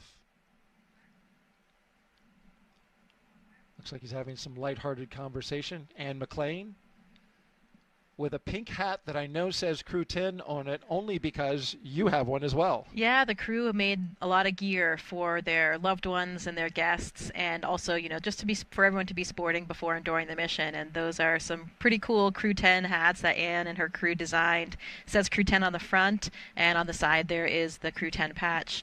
There's JAXA astronaut, Japanese astronaut Aki Hoshide, so he's here as a support person for talk today. Very experienced astronaut, of course, indeed. as well. I see Kjell Lindgren off in, behind the Tesla there as well. Kjell is there astronaut. standing with Joe, and he is currently serving a role in as the director of the Flight Operations Directorate. So kind of the boss. He's really the boss above the astronaut office right now. Okay.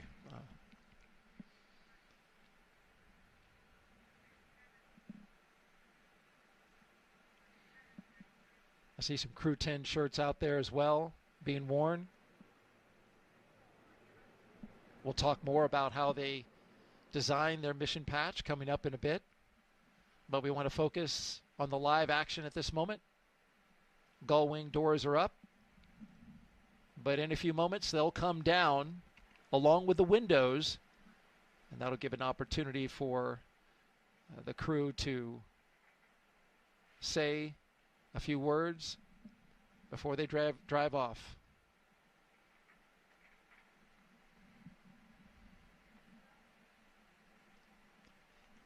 That Go Crew 10 t-shirt that you saw in that shot just previously, the woman with the pink hat, looks similar to, I think, an unofficial team shirt that this crew made, which is kind of funny. Yeah, they also have an unofficial logo, which you can see here sported by my husband, actually. This is a great one, and it's kind of just really shows you the sense of humor of the crew. Anne is certainly not a short woman. She's taller than me. I think she's 5'7" at least, if not 5'8". But her crew is exceptionally tall, if you notice in the suit room and when they were all standing together. So this is kind of their unofficial logo, where they have these 3 giraffes, and then they have Anne, the short little panda. With her call sign, Anne Nemol, below. Yeah. That's right. That call sign is something that she had from her rugby days when she played with the Atlanta Harlequins. So we still call her Animal quite frequently in the astronaut office as well, and it's a call sign that really suits her personality. You don't earn a nickname like that unless you can really lay a hit, I'm guessing, in rugby. You know what I mean? Absolutely.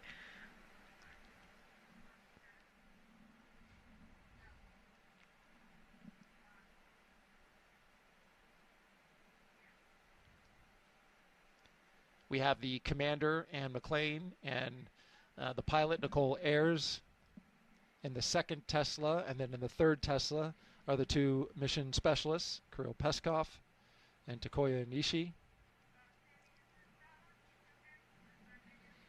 You see there NASA security will be leading the way. And what a beautiful day for all involved to be outside watching the crew drive away. I mean, the weather is spectacular. It's perfect. In that last shot there, we saw Anne's mother by the side of the car and getting her last goodbye there. And that was Kelly Curtis, who's escorting for our office. Kelly has had an incredibly personal and close role with so many astronauts and their families. So it's such an important role that she plays for us. And there are the windows down as Anne says some words out to the folks who have gathered there. They're clearing the way and will be departing momentarily.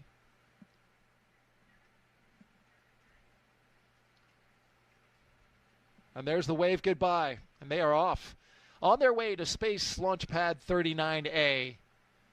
The crew driving away from the Neil A. Armstrong Operations and Checkout Building. This will start the 20-minute drive with a full security escort across NASA's Kennedy Space Center, including right by the Vehicle Assembly Building, which we'll see in a few minutes.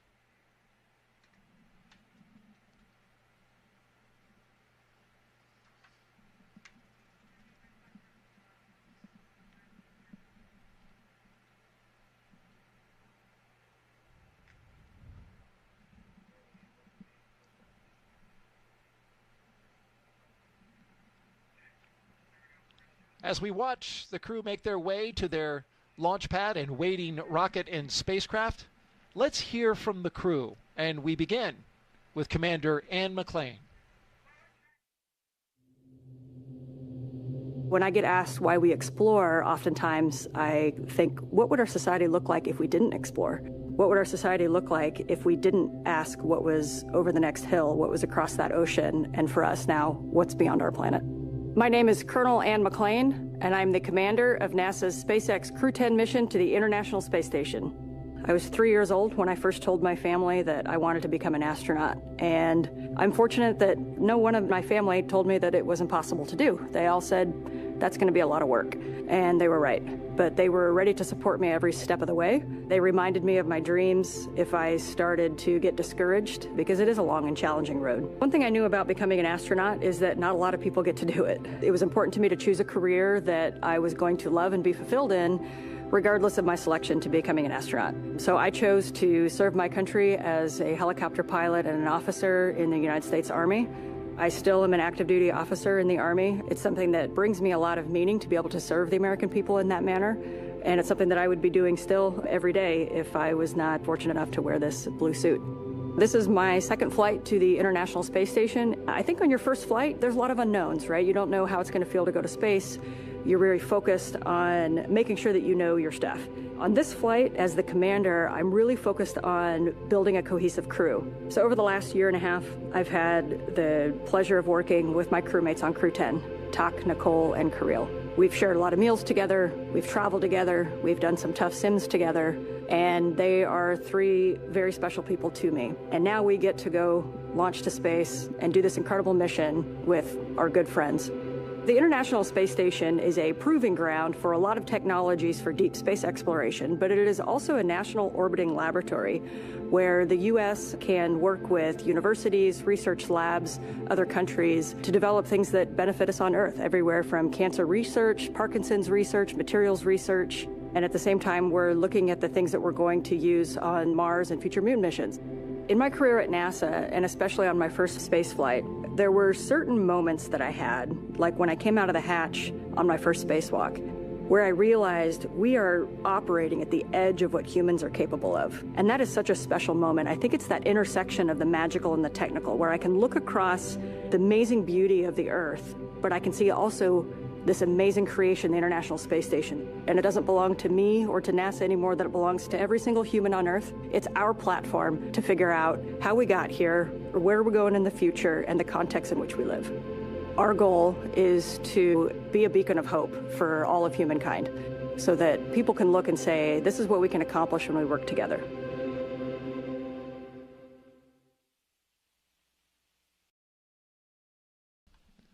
The next member of Crew 10 we'd like to hear from is pilot Nicole Ayers. Space exploration is so important for humanity. You know, we learn so much as we get further away from Earth. Every time that we make a further step, we learn something and we learn how to adapt, and that is so important to humanity. We are explorers, each and every single one of us. My name is Major Nicole Vapor Ayers, and I am the pilot on NASA's SpaceX Crew 10 mission to the International Space Station. As a little kid, I always wanted to be an astronaut from the time that I was about knee-high. Growing up in Colorado really inspired me to go explore. I loved exploring in the mountains and learning how to camp and hike and live in a weird and exciting environment. Growing up as a twin is probably my favorite part of growing up. You have this built-in best friend to get in trouble with, to go exploring with.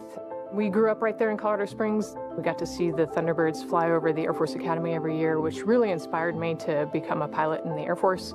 I always had an affinity for the sky and for space. Being next to the Air Force Academy kind of was the natural path for me. So I was a very serious little kid who set my goals really high and worked really hard and never got bumped off that path.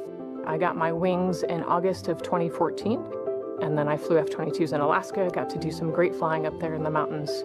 I had a no-notice 6.5-month deployment. From there is when I moved down to Houston to start my job as a NASA astronaut. Crew 10 is a group of pilots who are going to space together to execute science and maintenance. We are about to launch to the International Space Station for a 6-month rotation aboard the orbiting laboratory. We've got a great group of humans who are funny and caring and kind and also wicked smart and capable and efficient. Our major goal is to get to the space station, execute the mission as well as we possibly can, and then come home still funny, kind, and caring about each other. Doing science in space is so important because here on Earth, there's gravity and it's a force that holds things down, and in space we can remove that force. And so we get a glimpse into processes and forces and structures that are too small or too weak and they can't actually flourish here on Earth. Long duration spaceflight is so important for human research to figure out how humans adapt and what happens to your body in microgravity. We get to learn how hardware and plants react in space, and we get to put them in this environment that's pretty harsh. You know, we're outside of the atmosphere, and now we don't have the protection of the atmosphere. What happens to those things, and how do we fix them, and how do we better prepare our people, our hardware, our food, our water systems for that deep space exploration? Throughout all of our training, it's been apparent to me that there is a massive humanity that gets us to space. It takes a village to get us there. The International Space Station wouldn't be where it is today without the international cooperation, and it's just blown me away with how many people it takes to get to space. From Crew 10, we just want to say thank you. And we are enjoying learning about this crew that is passing the Vehicle Assembly Building, an iconic building here at the Kennedy Space Center in Florida. There they go, right by it. This is where NASA is stacking its Space Launch System rocket and Orion spacecraft inside there, as you well know, Jessica. And doing that for Artemis 2, which will send 4 astronauts around the moon. It will be the first crewed mission of NASA's Artemis campaign to establish a long-term presence on the lunar surface for science and the future exploration of Mars. Not much more iconic in the way of buildings around here than the VAB. It really is true. And very recently reached a major milestone in that. As you see the VAB in the left-hand part of the screen go out of screen, you see they're building the Mobile Launch Tower number 2 in the upper left. This is inside the VAB, where we're taking care of the twin boosters. Just finished stacking them, both 177 feet tall. They will provide most of the 8.8 million pounds of thrust needed to launch 4 astronauts on a 10-day lunar journey. Since November, crews have used a massive crane to lift and assemble, assembled 10 booster segments, each packed with avionics and motors that will safely detach after launch. Now, with the boosters complete, the focus shifts to integrating the SLS core stage, which you just saw, and we'll do that in the coming weeks. And while we're on the topic, Artemis 2 will carry NASA astronauts Reed Wiseman, Victor Glover, and Christina Cook, along with Canadian astronaut Jeremy Hansen, on a mission around the moon. Here's Jeremy now with an update about a recent training mission for him and his fellow Artemis 2 crewmates.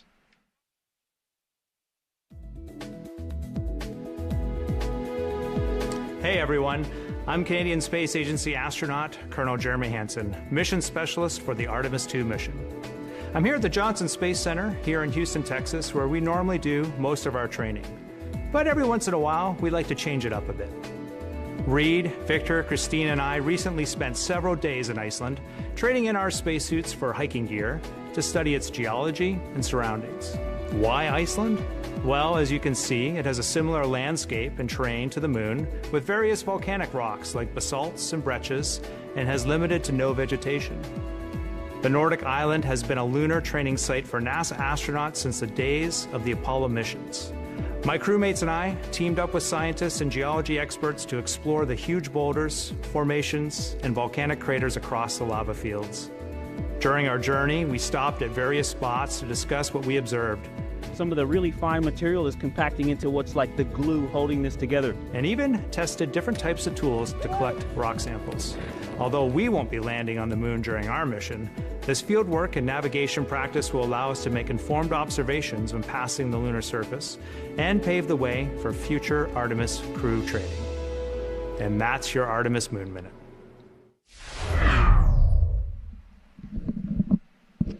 For more Artemis updates, scan the QR code on your screen or visit nasa.gov/Artemis-Roman numeral 2 or 2 capital I's. There you are looking out one of the windows of a vehicle in the Caravan with the helicopter there following them. What a great shot as they take the NASA Causeway out to Launch Pad 39A.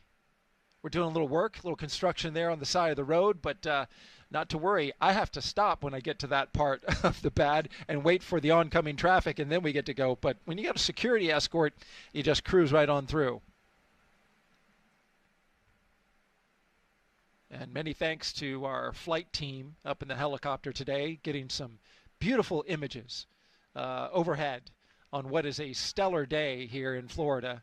As you can see there, flying right alongside the Caravan as Crew 10 makes their way to the gate that enters Launch Complex 39A.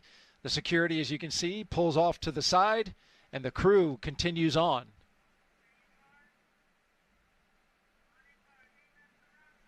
I always love this shot where they drive past the hangar and go up the gradual grade to see their rocket in the front of the windshield. That's pretty cool. Yeah, it's always pretty dramatic when you're coming up to the launch pad for anything that's up there or any event that's going on. You know, to think about what's happening there and what has happened there. It's really humbling. Crew 10, your ride awaits. And it's a bit of a process as the vehicles will park on the pad. The crew will get out. They'll go up the elevators in the launch tower to the left, and then they'll have to climb some stairs to get to the final top level where they'll go across the crew access arm and into their spacecraft. We've got two mission specialists to talk about still. Let's hear from JAXA astronaut Takuya Onishi, one of Crew 10's mission specialists. When people are born, they naturally want to explore their environment. That's how we expand our world, and that's how we find something new, advance our technology and civilization. My name is Takuya Onishi, and I am a mission specialist for NASA's SpaceX Crew 10 mission to the International Space Station. I was born in Tokyo, in Japan, and I grew up mostly in the west part of Japan. My family moved our locations so often, so that experience actually helped me to get used to a new environment quickly and comfortably. I have always been interested in space since my childhood, but I never thought I would actually become an astronaut. I chose to become a pilot. I think I was very lucky because the experiences as a pilot of a commercial airplane really helped me to go through astronaut selection process. Space is hard, very challenging. Sometimes unpredictable, and there is no 100% guarantee of success. And that's why I think cooperation is the key to success. Each country, each crew member, each agency, each company brings its own expertise and its strength in order to be able to cooperate as a team. And I hope our Crew 10 mission becomes one of the best models of that cooperation. We've been training together more than a year. I believe we can be very successful in our goals and build a closer friendship among all of us. And of course, most importantly, have a lot of fun together. While we are on board the ISS, we are going to perform a lot of scientific experiments, including some medical experiments to better understand our bodies and for future space exploration. Our ultimate goal is to go to Mars, but it's not an easy journey, and when we face a new challenge, we must solve it step by step. Continue pushing the boundary of possibility makes us gain new skills and also enhance our experiences. What I like about the International Station program is each country brings its own strengths. It's like a patchwork quilt. Each country is just one patch. Putting all the patches together creates one beautiful quilt that is ISS. The other mission specialist is Roscosmos cosmonaut Kirill Peskov. Let's hear from him now.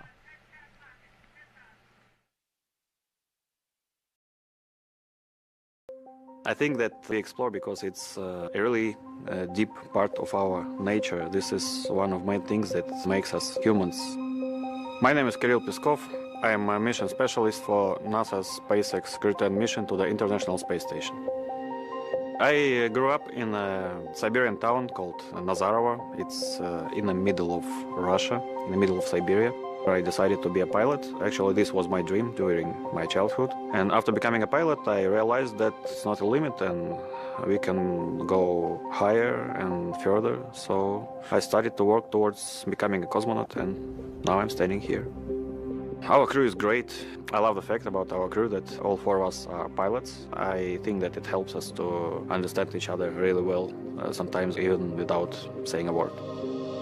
Every day we learn something new about each other. The training itself, this is the thing which brings us closer. We do science and space because it's an environment that cannot be created on the ground, and it helps us to develop all kinds of materials, medicines. It helps us to push our knowledge forward. I think doing research is not only on station, but everywhere is somewhere deep inside in human nature. And this hunger for exploration, this is one of the main things which drives us forward and helps us to survive as a species. I think it's hard to overestimate the value of international cooperation in space exploration because it takes much time and effort represented by how much money spent to space exploration. So like more people and more ideas we have, faster the exploration goes and safer and better our life on Earth becomes. I love the space exploration because it's the endless process.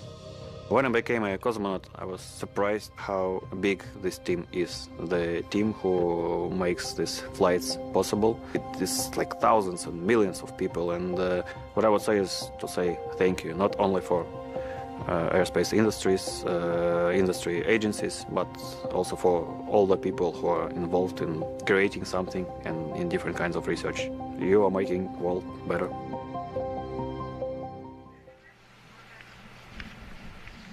And there you see our commander and pilot making their way out to their ride, pumping fists. Quite happy. I always love this shot when they lean back and try to get their helmets out of the way to really look up and take in how tall that rocket is.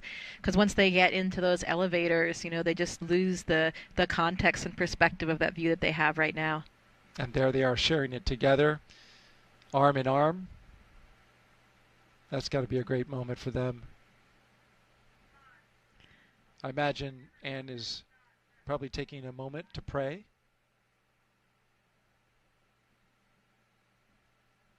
Yeah, there is a lot going on right now in terms of, thinking about all of the preparation that's gone into this and these final moments as you're looking up at the rocket and getting ready to board that elevator. And I can no doubt be sure that Anne is providing some inspirational leadership words as well, because those are the things that she is just natural at. The other thing I love about that elevator is that button that they're going to push to bring them up to the top to get onto the rocket is actually labeled space. There's no floor number, it just says space. So hit that space button and you're ready to go. It's a nice touch once you get in the elevator, but I think it's also kind of funny that when you get out of the elevator, because of the way that Pad 39A was designed initially for not only Apollo missions, but also space shuttle missions, they have to climb one more set of stairs to get up to the level that takes them to space. Space almost. There you go. They'll pop out right there when those doors open up.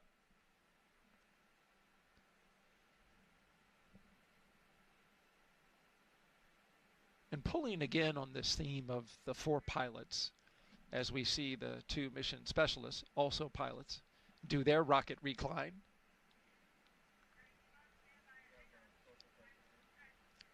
I was struck by what Anne McLean said in a press conference when she said, as pilots, as she ascends the stairs along with Nicole Ayers that we were just talking about, they like to do the pre-flight check, right? Check out the aircraft, look at all the compartments, check the logbooks, maintenance books. But they rely on a very large team to do that when you go to space, because as pilots, they can't do that in this situation. They have to rely on the men and women of NASA and SpaceX to get this equipment ready to go.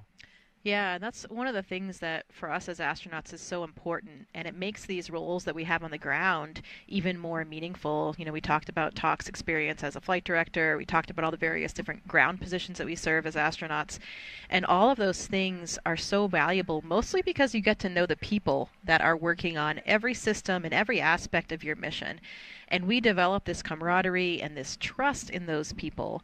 And that is, I think, the number one thing that puts your mind at ease. People always ask us as astronauts, are you afraid? What are you thinking in those moments? And really the answer is we're not afraid, because we rely on this incredible training that we have and all of these people on the ground. We know that safety is their number one priority, and we trust them implicitly.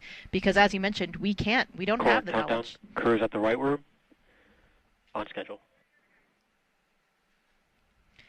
We don't really have the time or the know-how to inspect all these things ourselves, and so we do 100% rely on the NASA and the SpaceX teams. And we see some of those team members, the more visible ones, there on your screen as the mission specialists come out of the elevators and make their way up the stairs. We just saw Commander Anne McLean and pilot Nicole Ayers getting into the White Room right on time.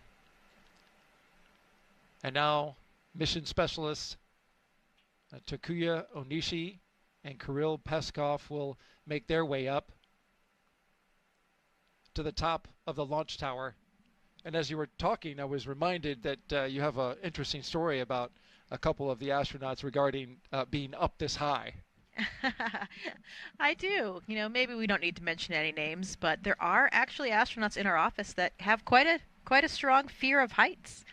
May or may not be 75% of this crew actually right now. Something, again, that they really share in common and find strength in together.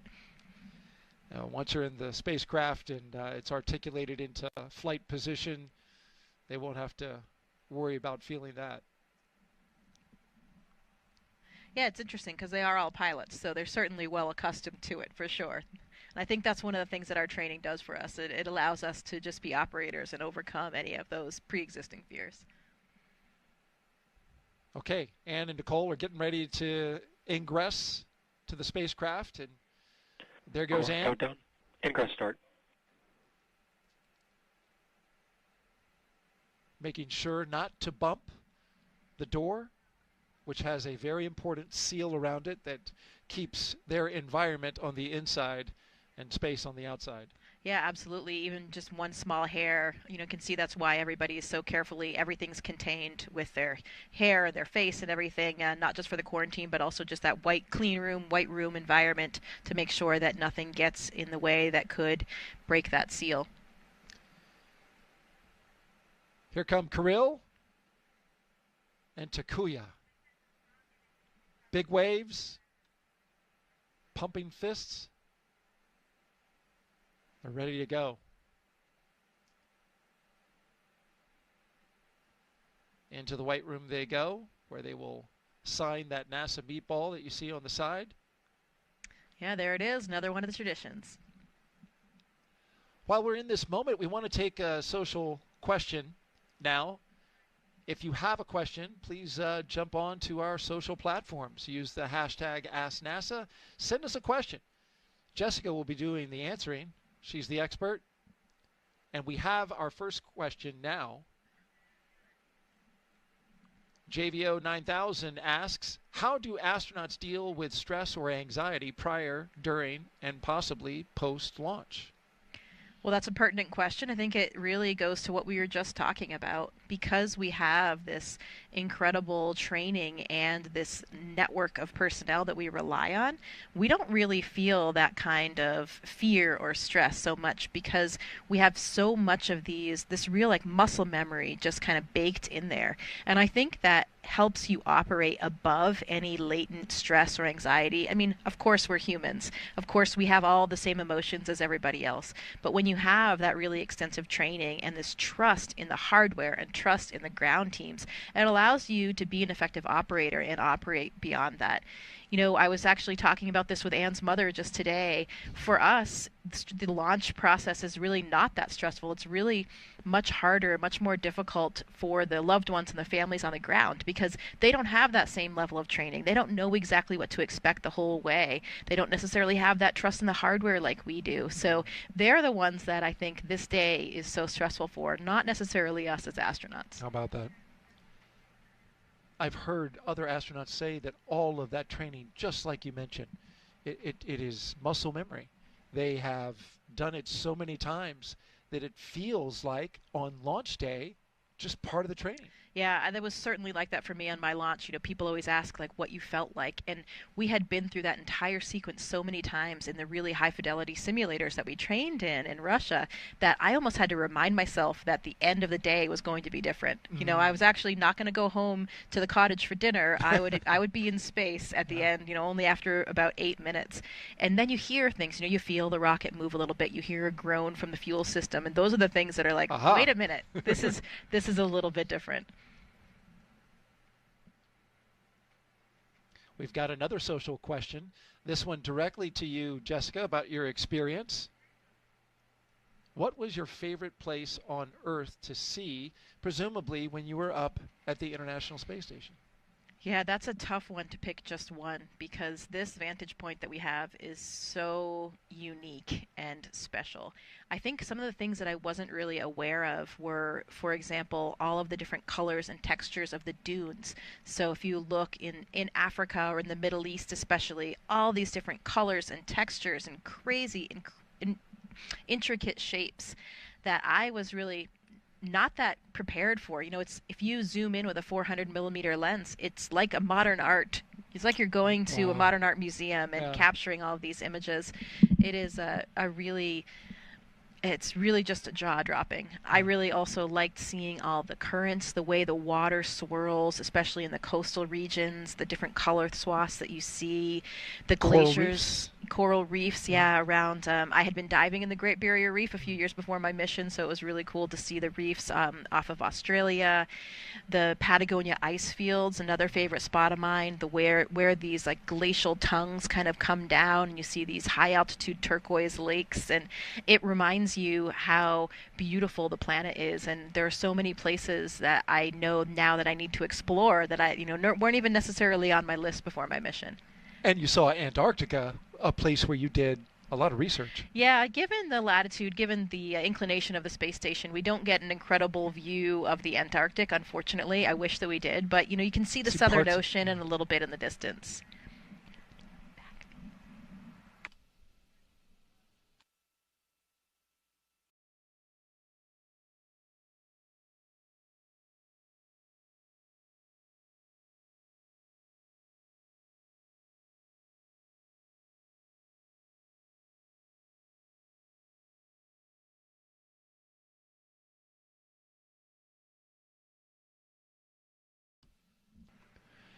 Now we've got the crew all in their seats inside Dragon Endurance.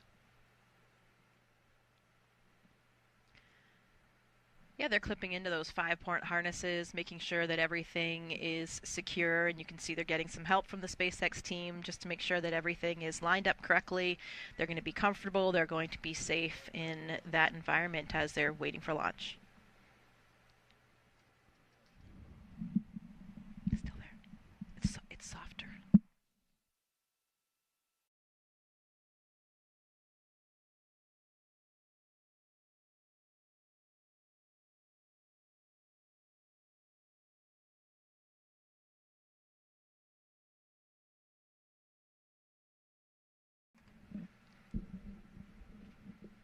All right, once the crew gets settled into Dragon, we will start hearing a lot more chatter on the mission loops. That's because the crew will have to participate in different communication checks. We'll also see a test of their suits again, a second test. We saw this in the suit-up room, but they will repressurize the suits.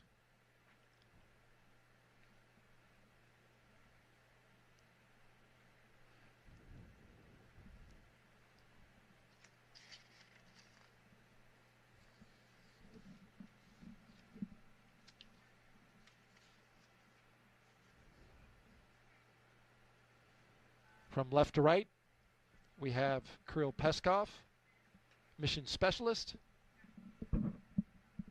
Nicole Ayers, the pilot. To her right, Commander Ann McLean. And on the far right, Takuya Onishi. Yeah, and you can see that the SpaceX personnel are passing them some cue cards that they can use, for monitoring the different phases after liftoff along the ascent corridor and all the different aspects, all the different stages of the flight profile, so they can really make sure that they're monitoring the correct information. Obviously, they've been through this in many, many simulations before, but always good to have those reminders about what you're looking for when. You can see the control displays are really just above Anne and Nicole's heads there, so we can't actually see the displays themselves, but once they're looking up, they'll be able to monitor all of the displays that they're tracking. All 4 seats will articulate up into launch position, as you mentioned, and then they'll have access to their screens, their heads-up displays.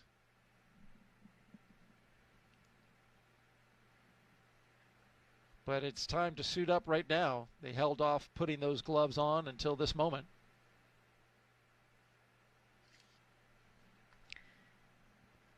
Yeah, making those final preparations. You can see they have a footrest there as well, and so the bottom of the boot actually has a little divot in it, so there's a little mechanism that they can slide their heel onto to help keep their heels in place as well, keep their feet in place. Kind of like a bike shoe? Yeah, a little bit like that.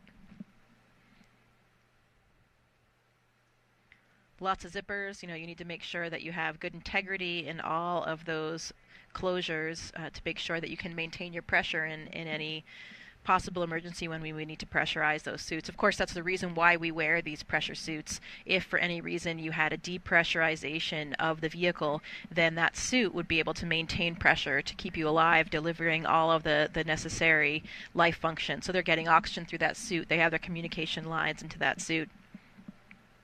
And we've seen that suit flight proven in a more recent mission, a private mission where they depressurized the capsule intentionally and allowed one of the private astronauts to go out and do a spacewalk. In fact, he is now NASA administrator. Yeah, that's right. There were 2 other crew members in the Polaris Dawn mission that did that spacewalk. That was the first private spacewalk, and it was a slightly different version of this suit. It's not exactly the same suit, so they did actually develop a new suit, new version, so that we had a suit that was capable of doing a spacewalk. In space vehicles, we wear these launch and entry suits, and that's mostly a pressurization suit, as we mentioned, for maintaining the pressure if you had a vehicle depressurization. Not necessarily the same thing that you would use to do an entire spacewalk, because you need different levels of protection and different functions for that.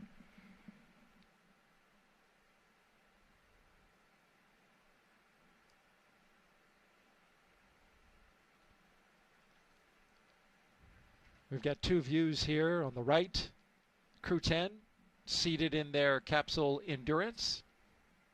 And on the left, the small box, you can see our flight team here at the Kennedy Space Center orbiting the pad with what has been a spectacular day so far and will continue to be. Just beautiful outside. Temperature in the 70s. Winds are calm. You see a few waves breaking off in the distance. I was out there on the beach this morning. It was beautiful, wonderful sunrise. You can see one of the windows there just by Talk's head as well, and that's one of the cool differences between Dragon and from the Soyuz ride that I experienced. The Soyuz actually has a fairing that covers it until you've lifted off, so you can't see, you don't actually see out the window when you're lifting off. But with the Dragon, you actually have a view as you're clearing the launch pad, so something that's pretty unique, and then starting to see the coast of Florida as you disappear and get kind of further and further up there. Those windows are actually great viewpoints for viewing all things really from space, especially the aurora. You've probably seen some of the amazing photographs that astronauts have taken, particularly Don Pettit, who's up there right now, an incredibly skilled photographer. Oh, he's done a great job, hasn't he? Yeah, his time lapses of the aurora and star trails are really exceptional, and several of them now are taken from these Dragon windows. How about that? He goes into the Dragon to get that shot. Yeah, there are lots of different windows for pictures. We have our cupola. There are some windows in the Russian segment. There's a window called Wharf in the lab that has really good optical quality, and then we have these Dragon windows as well. And folks, if you have any questions for astronaut Jessica Meir, who's been to space, done work on the International Space Station, was part of a historic spacewalk with fellow astronaut Christina Cook back in 2019. Just send your question with the hashtag AskNASA to our social media accounts on Facebook, Twitch, X.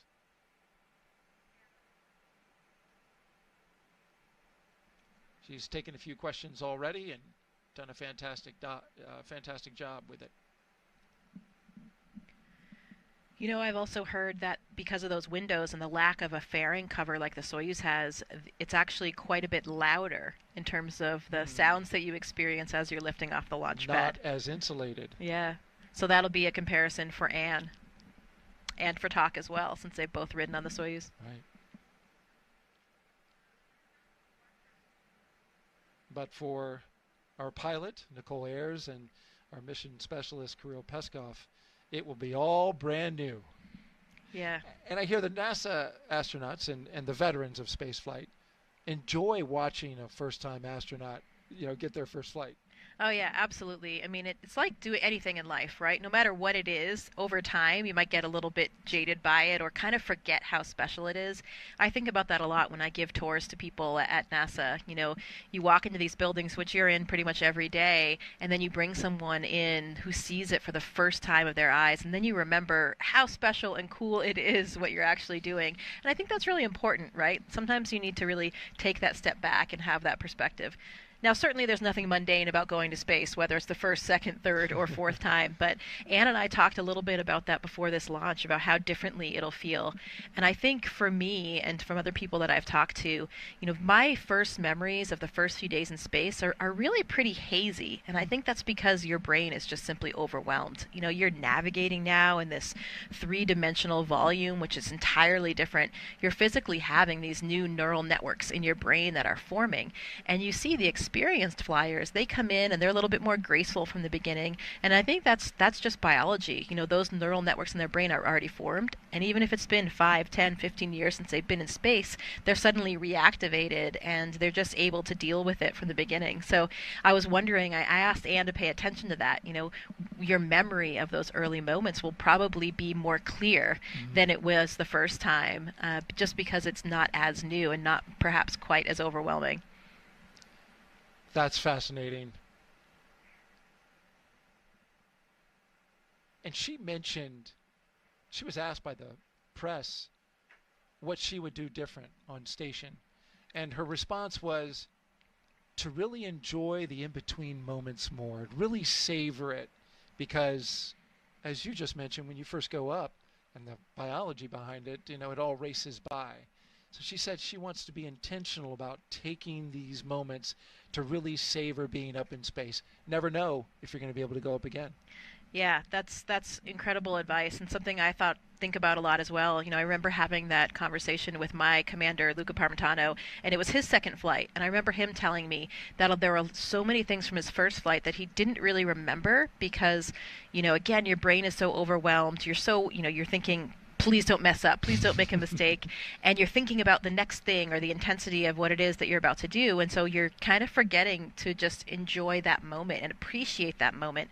And in doing so, he thought that really affected the way that he remembered the mission, because if your brain is just spending so much time thinking about those other things, you're not really fully comprehending and appreciating the moment that you're in, and so the memory is not really seared in there in the way that you might want to remember that. So that's definitely some advice that I'll be taking if when I go back to space, because you just need to really, as they say, stop and smell the roses, make those moments, because those are the things you want to remember. And the space flight, when you're up there, I was up there for almost 7 months. Seemed like a long time, but relative to the amount of time I've been here on Earth, it was very, very short. And now, I've been back for 5 years, and it feels almost like it was a dream. It's hard to believe that it actually happened, because it's just so different and extraordinary compared to everything else you've done your whole life.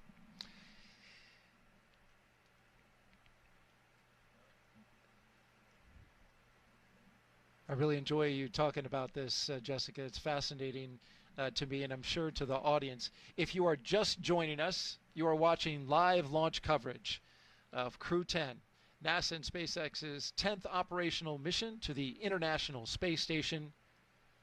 We are T-minus 2 hours and 34 minutes until liftoff. The crew woke up, had their medical checks, got their breakfast in, their favorite meal. They were transported out to the launch pad after suiting up at astronaut crew quarters.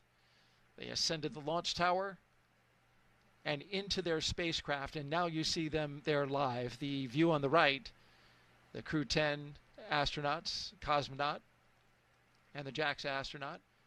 And on the left, you see the closeout crew doing their work, getting ready to close the hatch on the Endurance spacecraft. This is a very careful process, because any small amount of debris, even as small as a human hair, if it gets in that hatch, the seal, it could cause a leak.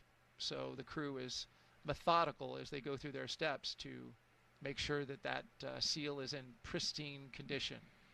Yeah, luckily we will do that pressure check one more time, and we'll do that pressure check of the capsule itself as well, so we'll know, before we lift off, we'll make sure that we verify we have that integrity. And that has actually delayed launches a little bit in the past, where, we've found something in the seal, and they've had to find it and still been able to move on and lift off as planned. We talk about what the crew's been doing. We, as astronauts, actually sleep shift before these missions, depending on what time our launch is, depending on how long the phasing will be to get to the space station, because, of course, we want to make sure that we can arrive and be pretty well rested. It makes for a really long day. The crew actually, their official wake-up time was at noon today, so they've been kind of adjusted to this sleeping in, staying up late schedule, which is perfect for people like Anne and myself. We were made for that, so banker's hours here for them. I love it. I get up early. I enjoy getting up early, but this is a perfect mission timeline for folks like yourself and Ann. I mean, it is fantastic. And we're going to have a beautiful view tonight. I am really looking forward to this, because we will be launching at 7:48 and 57 seconds p.m. Eastern Time, and that is right after sunset. It will be twilight out. And when the spacecraft and the rocket get up a certain distance and altitude, the light really plays with the exhaust from the rocket. Some people call it the jellyfish effect, but you get this tremendous visual of the rocket going into space, and it sometimes creates light patterns that are unforgettable. Yeah, it was about the same time of day when I took off on my mission, and everybody described it as being such an incredibly gorgeous time, spectacular really to be there viewing it, given that changing light as you were mentioning for twilight. So this should be quite a show here for everybody that's gathered in Florida today to see it. And as we look at the crew inside their spacecraft Endurance, another question coming to us on social. Jack Frost asks, not sure if it's the real Jack Frost, because it's not that cold here. Why are they getting in the rocket so early before launch, 2.5 hours? Yeah, so for all space missions, we really kind of have to backtrack the amount of time it takes to do all the things that we require to launch on time. So we want to make sure that we have enough time in the timeline to get the crew safely into their seats, to get them all strapped in, to do all the pressure checks that we talked about, to make sure that their suits have good pressure integrity, good comm checks, to make sure all the systems are functioning normally, to shut the hatch, and again do that another pressure test to make sure that we have good pressure integrity for the vehicle. So for this particular vehicle, the way that this timeline has worked out for the crew gets them in the vehicle, about 3 hours before launch. It certainly has a little bit of padding in there too, because sometimes you might have something slightly off nominal, not according to plan. Maybe you have to address an issue with a suit or something like that. But this is a pretty finely honed timeline, and now that we've had several of these missions, it has changed a little bit over time, but I would say this is probably the maximized timeline in order to shorten the crew day for the reasons that we were talking about earlier, to make sure that they're rested for the long day that they have ahead, but to make sure that we have enough time to accomplish everything safely and successfully. And on that timeline, this is an area, as you mentioned, where they do have a little extra margin. Oftentimes, if everything goes according to plan, they'll have a little extra time there in the capsule. The upcoming milestones we are looking for as we zoom out from inside the spacecraft and right back in, with a big thumbs up from the crew. Those seats will be articulating upwards, and they are doing so now, putting them in launch position. This will allow the commander and pilot to have access to their displays that you see just above them.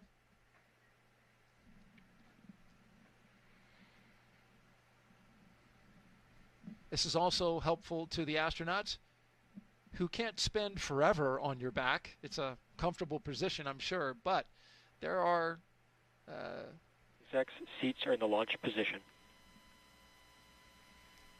There are concerns that,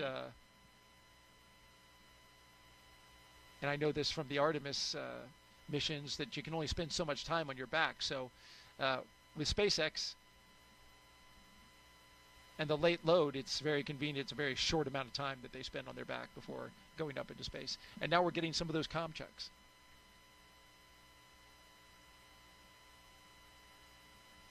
Can see those long giraffe legs with good view right there. There it is. Jessica mentioning something that we saw at the beginning of the launch broadcast. If you want to scroll back and take a look at that, they have unofficial logo on their shirts. I believe they were wearing them in a press conference. They had their flight suits on, so I couldn't see underneath, but it was the same peach color that you showed, but it was basically a graphic of 3 giraffes and 1 panda.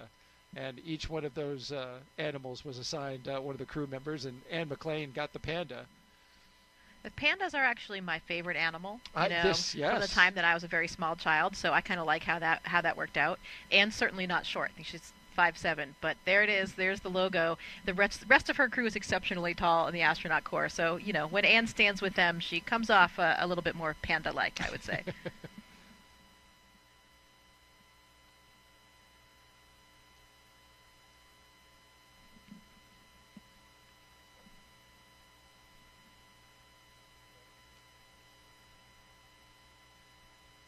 So the next few milestones we should see. Dragon, SpaceX, you are go for Section 2, suit leak check preparation. That's right, is suit leak check. This is the second of the day. We are go for Section 2, suit leak check prep. So you will, after that brief initial comm check, they will suit leak check. And so you will see the suits inflate. They'll put their visors down. And then when that is complete, they'll do a full complement of communication checks with each one of the crew members. But right now it's suit leak check. So they are about to inflate.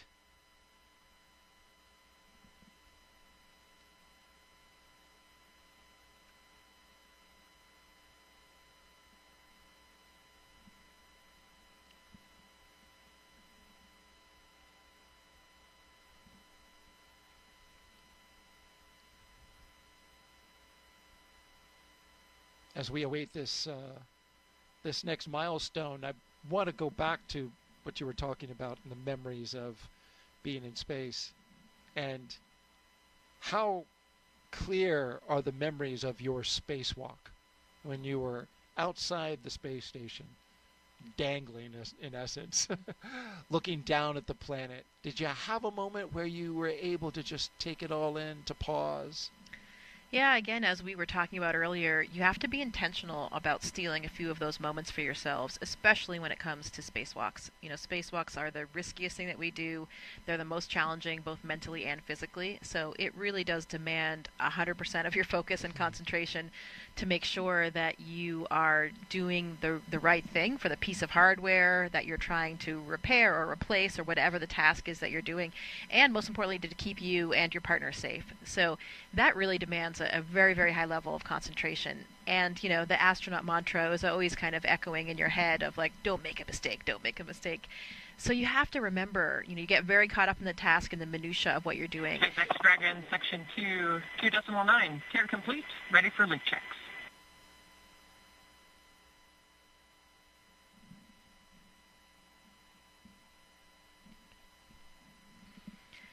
So there were a few moments that I did. I thought, okay, I need to look down. I need to appreciate SpaceX this. copies. You are go for Section 3, suit leak check. Please go for Section 3, suit leak check.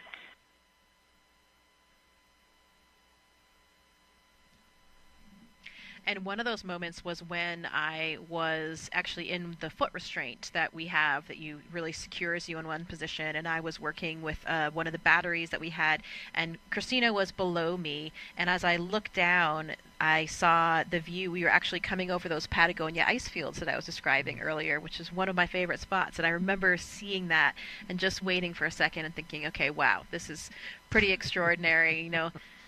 That first moment you come out of the hatch as well, when you see your boots below you and then nothing else until Earth. And that's certainly different than the way that we train in the pool, where you see the bottom of the pool always. Right. And that, you know, just, it's really, of course, you're moving around the Earth, but the sense of movement and motion that you have is that the Earth is spinning very quickly below you.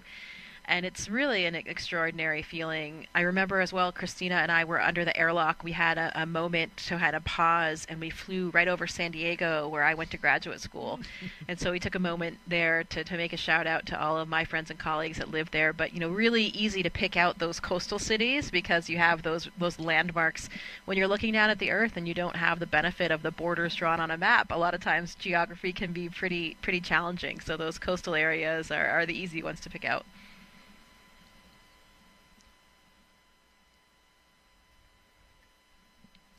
Depending on what you're doing on a spacewalk, though, there can actually be pretty long opportunities that you have to appreciate the moment. And I was really jealous. I remember when I was inside flying the robotic arm, Luca Parmitano and Drew Morgan were doing a spacewalk to fix the AMS, the alpha magnetic spectrometer. And there was this one period of time where Luca was just riding the end of the Canadarm, the robotic arm on the space station built by the Canadian Space Agency, and he was just riding it for a very long time. He wasn't holding anything, he was just riding it and really looking off into the solar system and the universe. And if you know Luca, he's a talker, and he started getting quite philosophical as well and talking about what he saw and how he felt. And I was always very envious of that opportunity because I didn't have one of those natural lengths of downtime where you had really the opportunity to do that. But you never know. On my next flight, hopefully I'll have one of those as well. Well, I hope so for you as well, because it just sounds spectacular. What an honor and a privilege to be able to do that.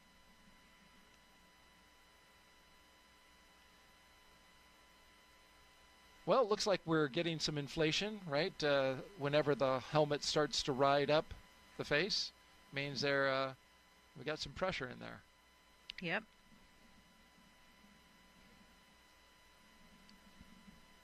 Another social question for you, Jessica. Zryan Docs asks, what happens if the astronauts felt the need to scratch? Oh my goodness. Yeah, that is Hope a they're not good listening. question. Good question, and unfortunately, often there isn't a lot that you can do.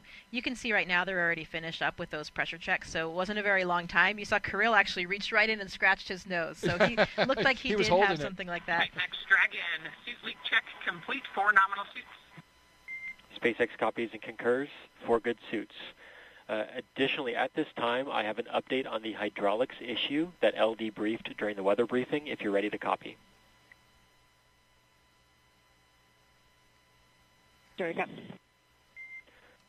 All right. The hardware is healthy, but we are currently still evaluating system performance. We want to provide an update no later than T-minus 1 hour.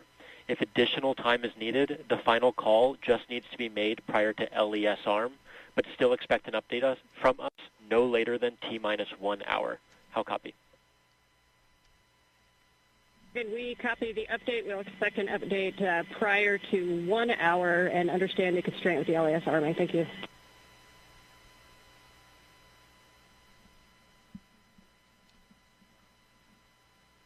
So we've mentioned this at the top of the launch broadcast and another time not long after that, that the crew, SpaceX team on the ground is evaluating an issue with hydraulics. Dragon SpaceX at this time. Closeout team will perform final closeout steps next to the capsule. Your go to proceed to Section 4, side hatch close, and report when ready to close the hatch. Dragon copies, Section 4 and work. So that applies to the team on the left, to the call out that you just heard, as they ready to close the side hatch for Dragon.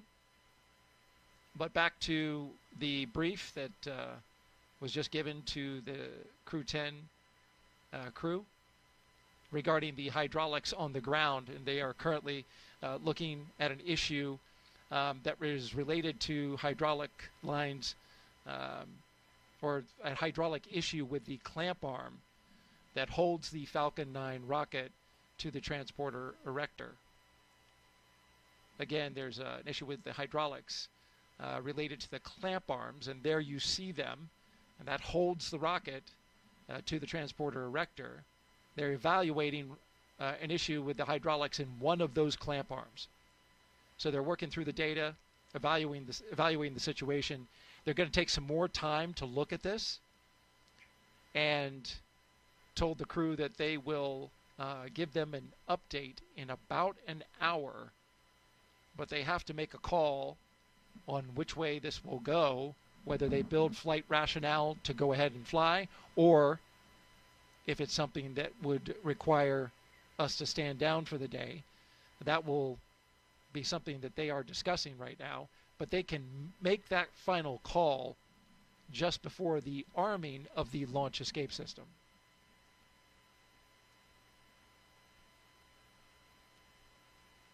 We just completed suit leak checks. Crew 10 is in their seats. Moving forward. Yeah, and to finish off that last question about what happens if you get an itch when you've got your visor closed. Yes. So different spacesuits have, different interiors. If you think about the EMU, the extravehicular mobility unit, that's the spacesuit that we use for our spacewalks on the International Space Station. There are a couple things that you can maybe use to itch a little bit if you have something on your nose or somewhere on your face. There's a Valsalva device that's actually mounted on the visor, and that helps you clear your ears when you're changing pressure. So sometimes if you have an itch, especially on your chin or nose, you can kind of wiggle your face down to clear it that way, to scratch it a little bit with that Valsalva device. You also have a little, the nipple for a camelback water reservoir. It's kind of like that, but it's mounted on the inside of our spacesuit, and you can use that to try to get at us, to scratch that itch if you have one.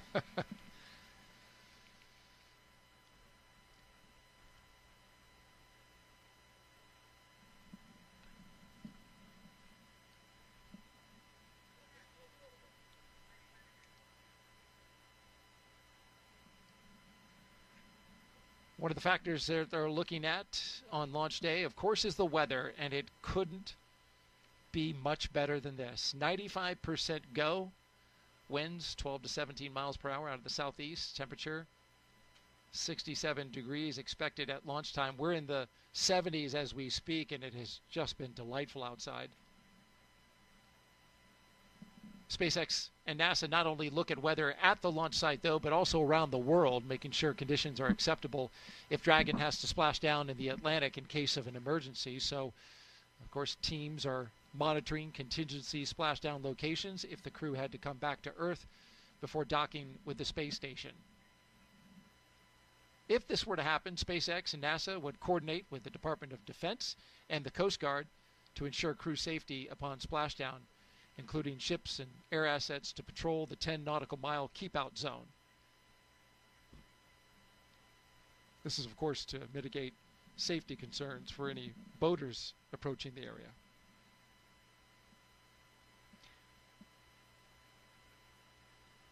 The weather brief that they got at the top of the launch broadcast was that conditions along the ascent corridor were good. They did have some winds that were teetering right on the line, but they were expecting them to go down.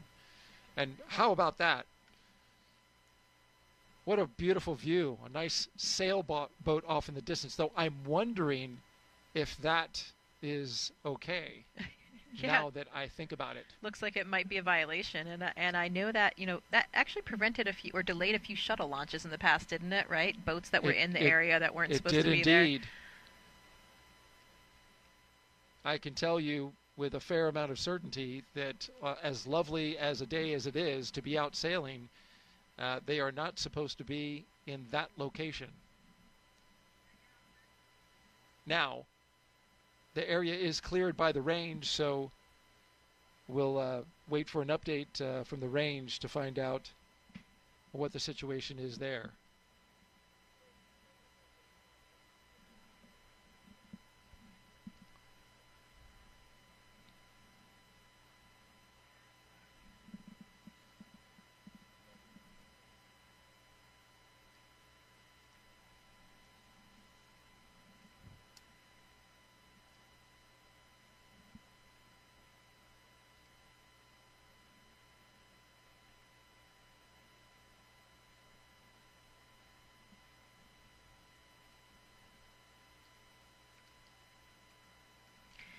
See, there's not a cloud in the sky, so that's another nice feature for the viewing today. Sometimes if there are a few clouds interspersed, you lose your view for a minute or two once it gets above that cloud later, but that should not be a concern for today.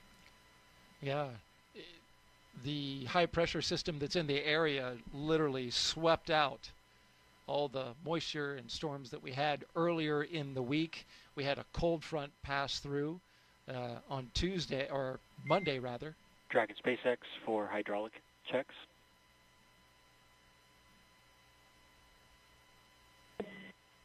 Just giving an update that they're about to start an additional set of kinematics tests on the hydraulic system, so you may feel or hear some valves clicking, but this is expected. Thanks for the heads up.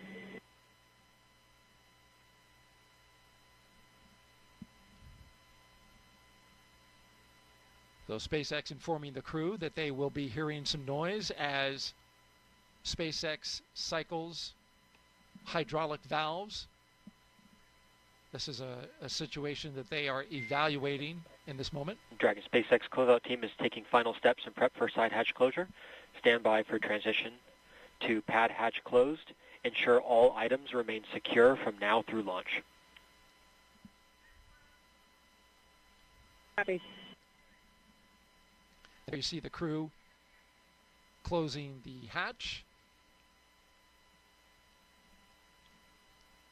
But again, back to the hydraulic issue, SpaceX cycling those valves as they work an issue with some ground equipment, the hydraulic lines, and the system that feeds the clamp arms, which holds the rocket to the pad.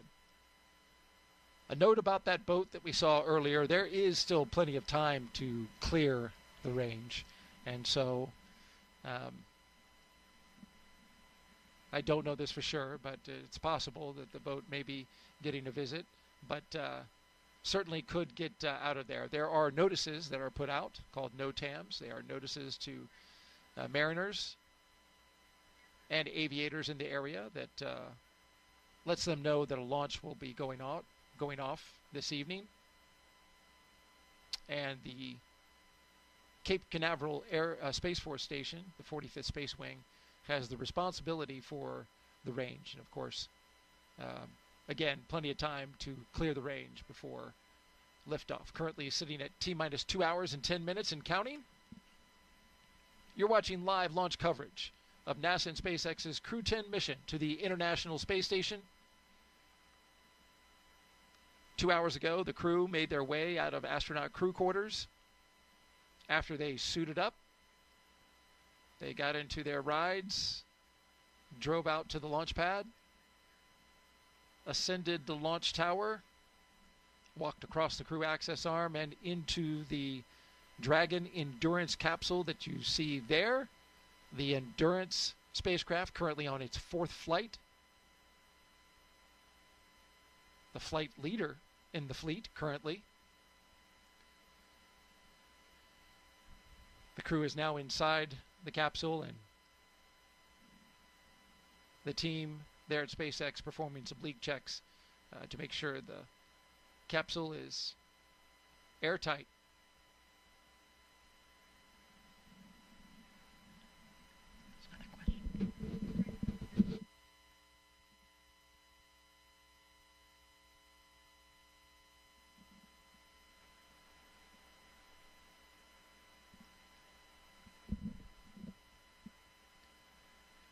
We've been taking your social media questions throughout our live launch coverage.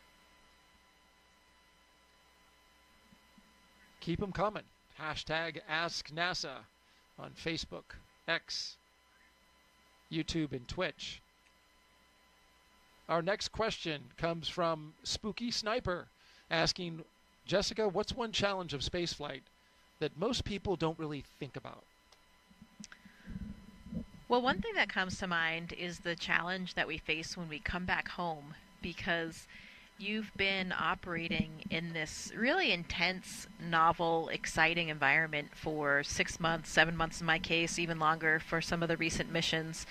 And every day you're intertwined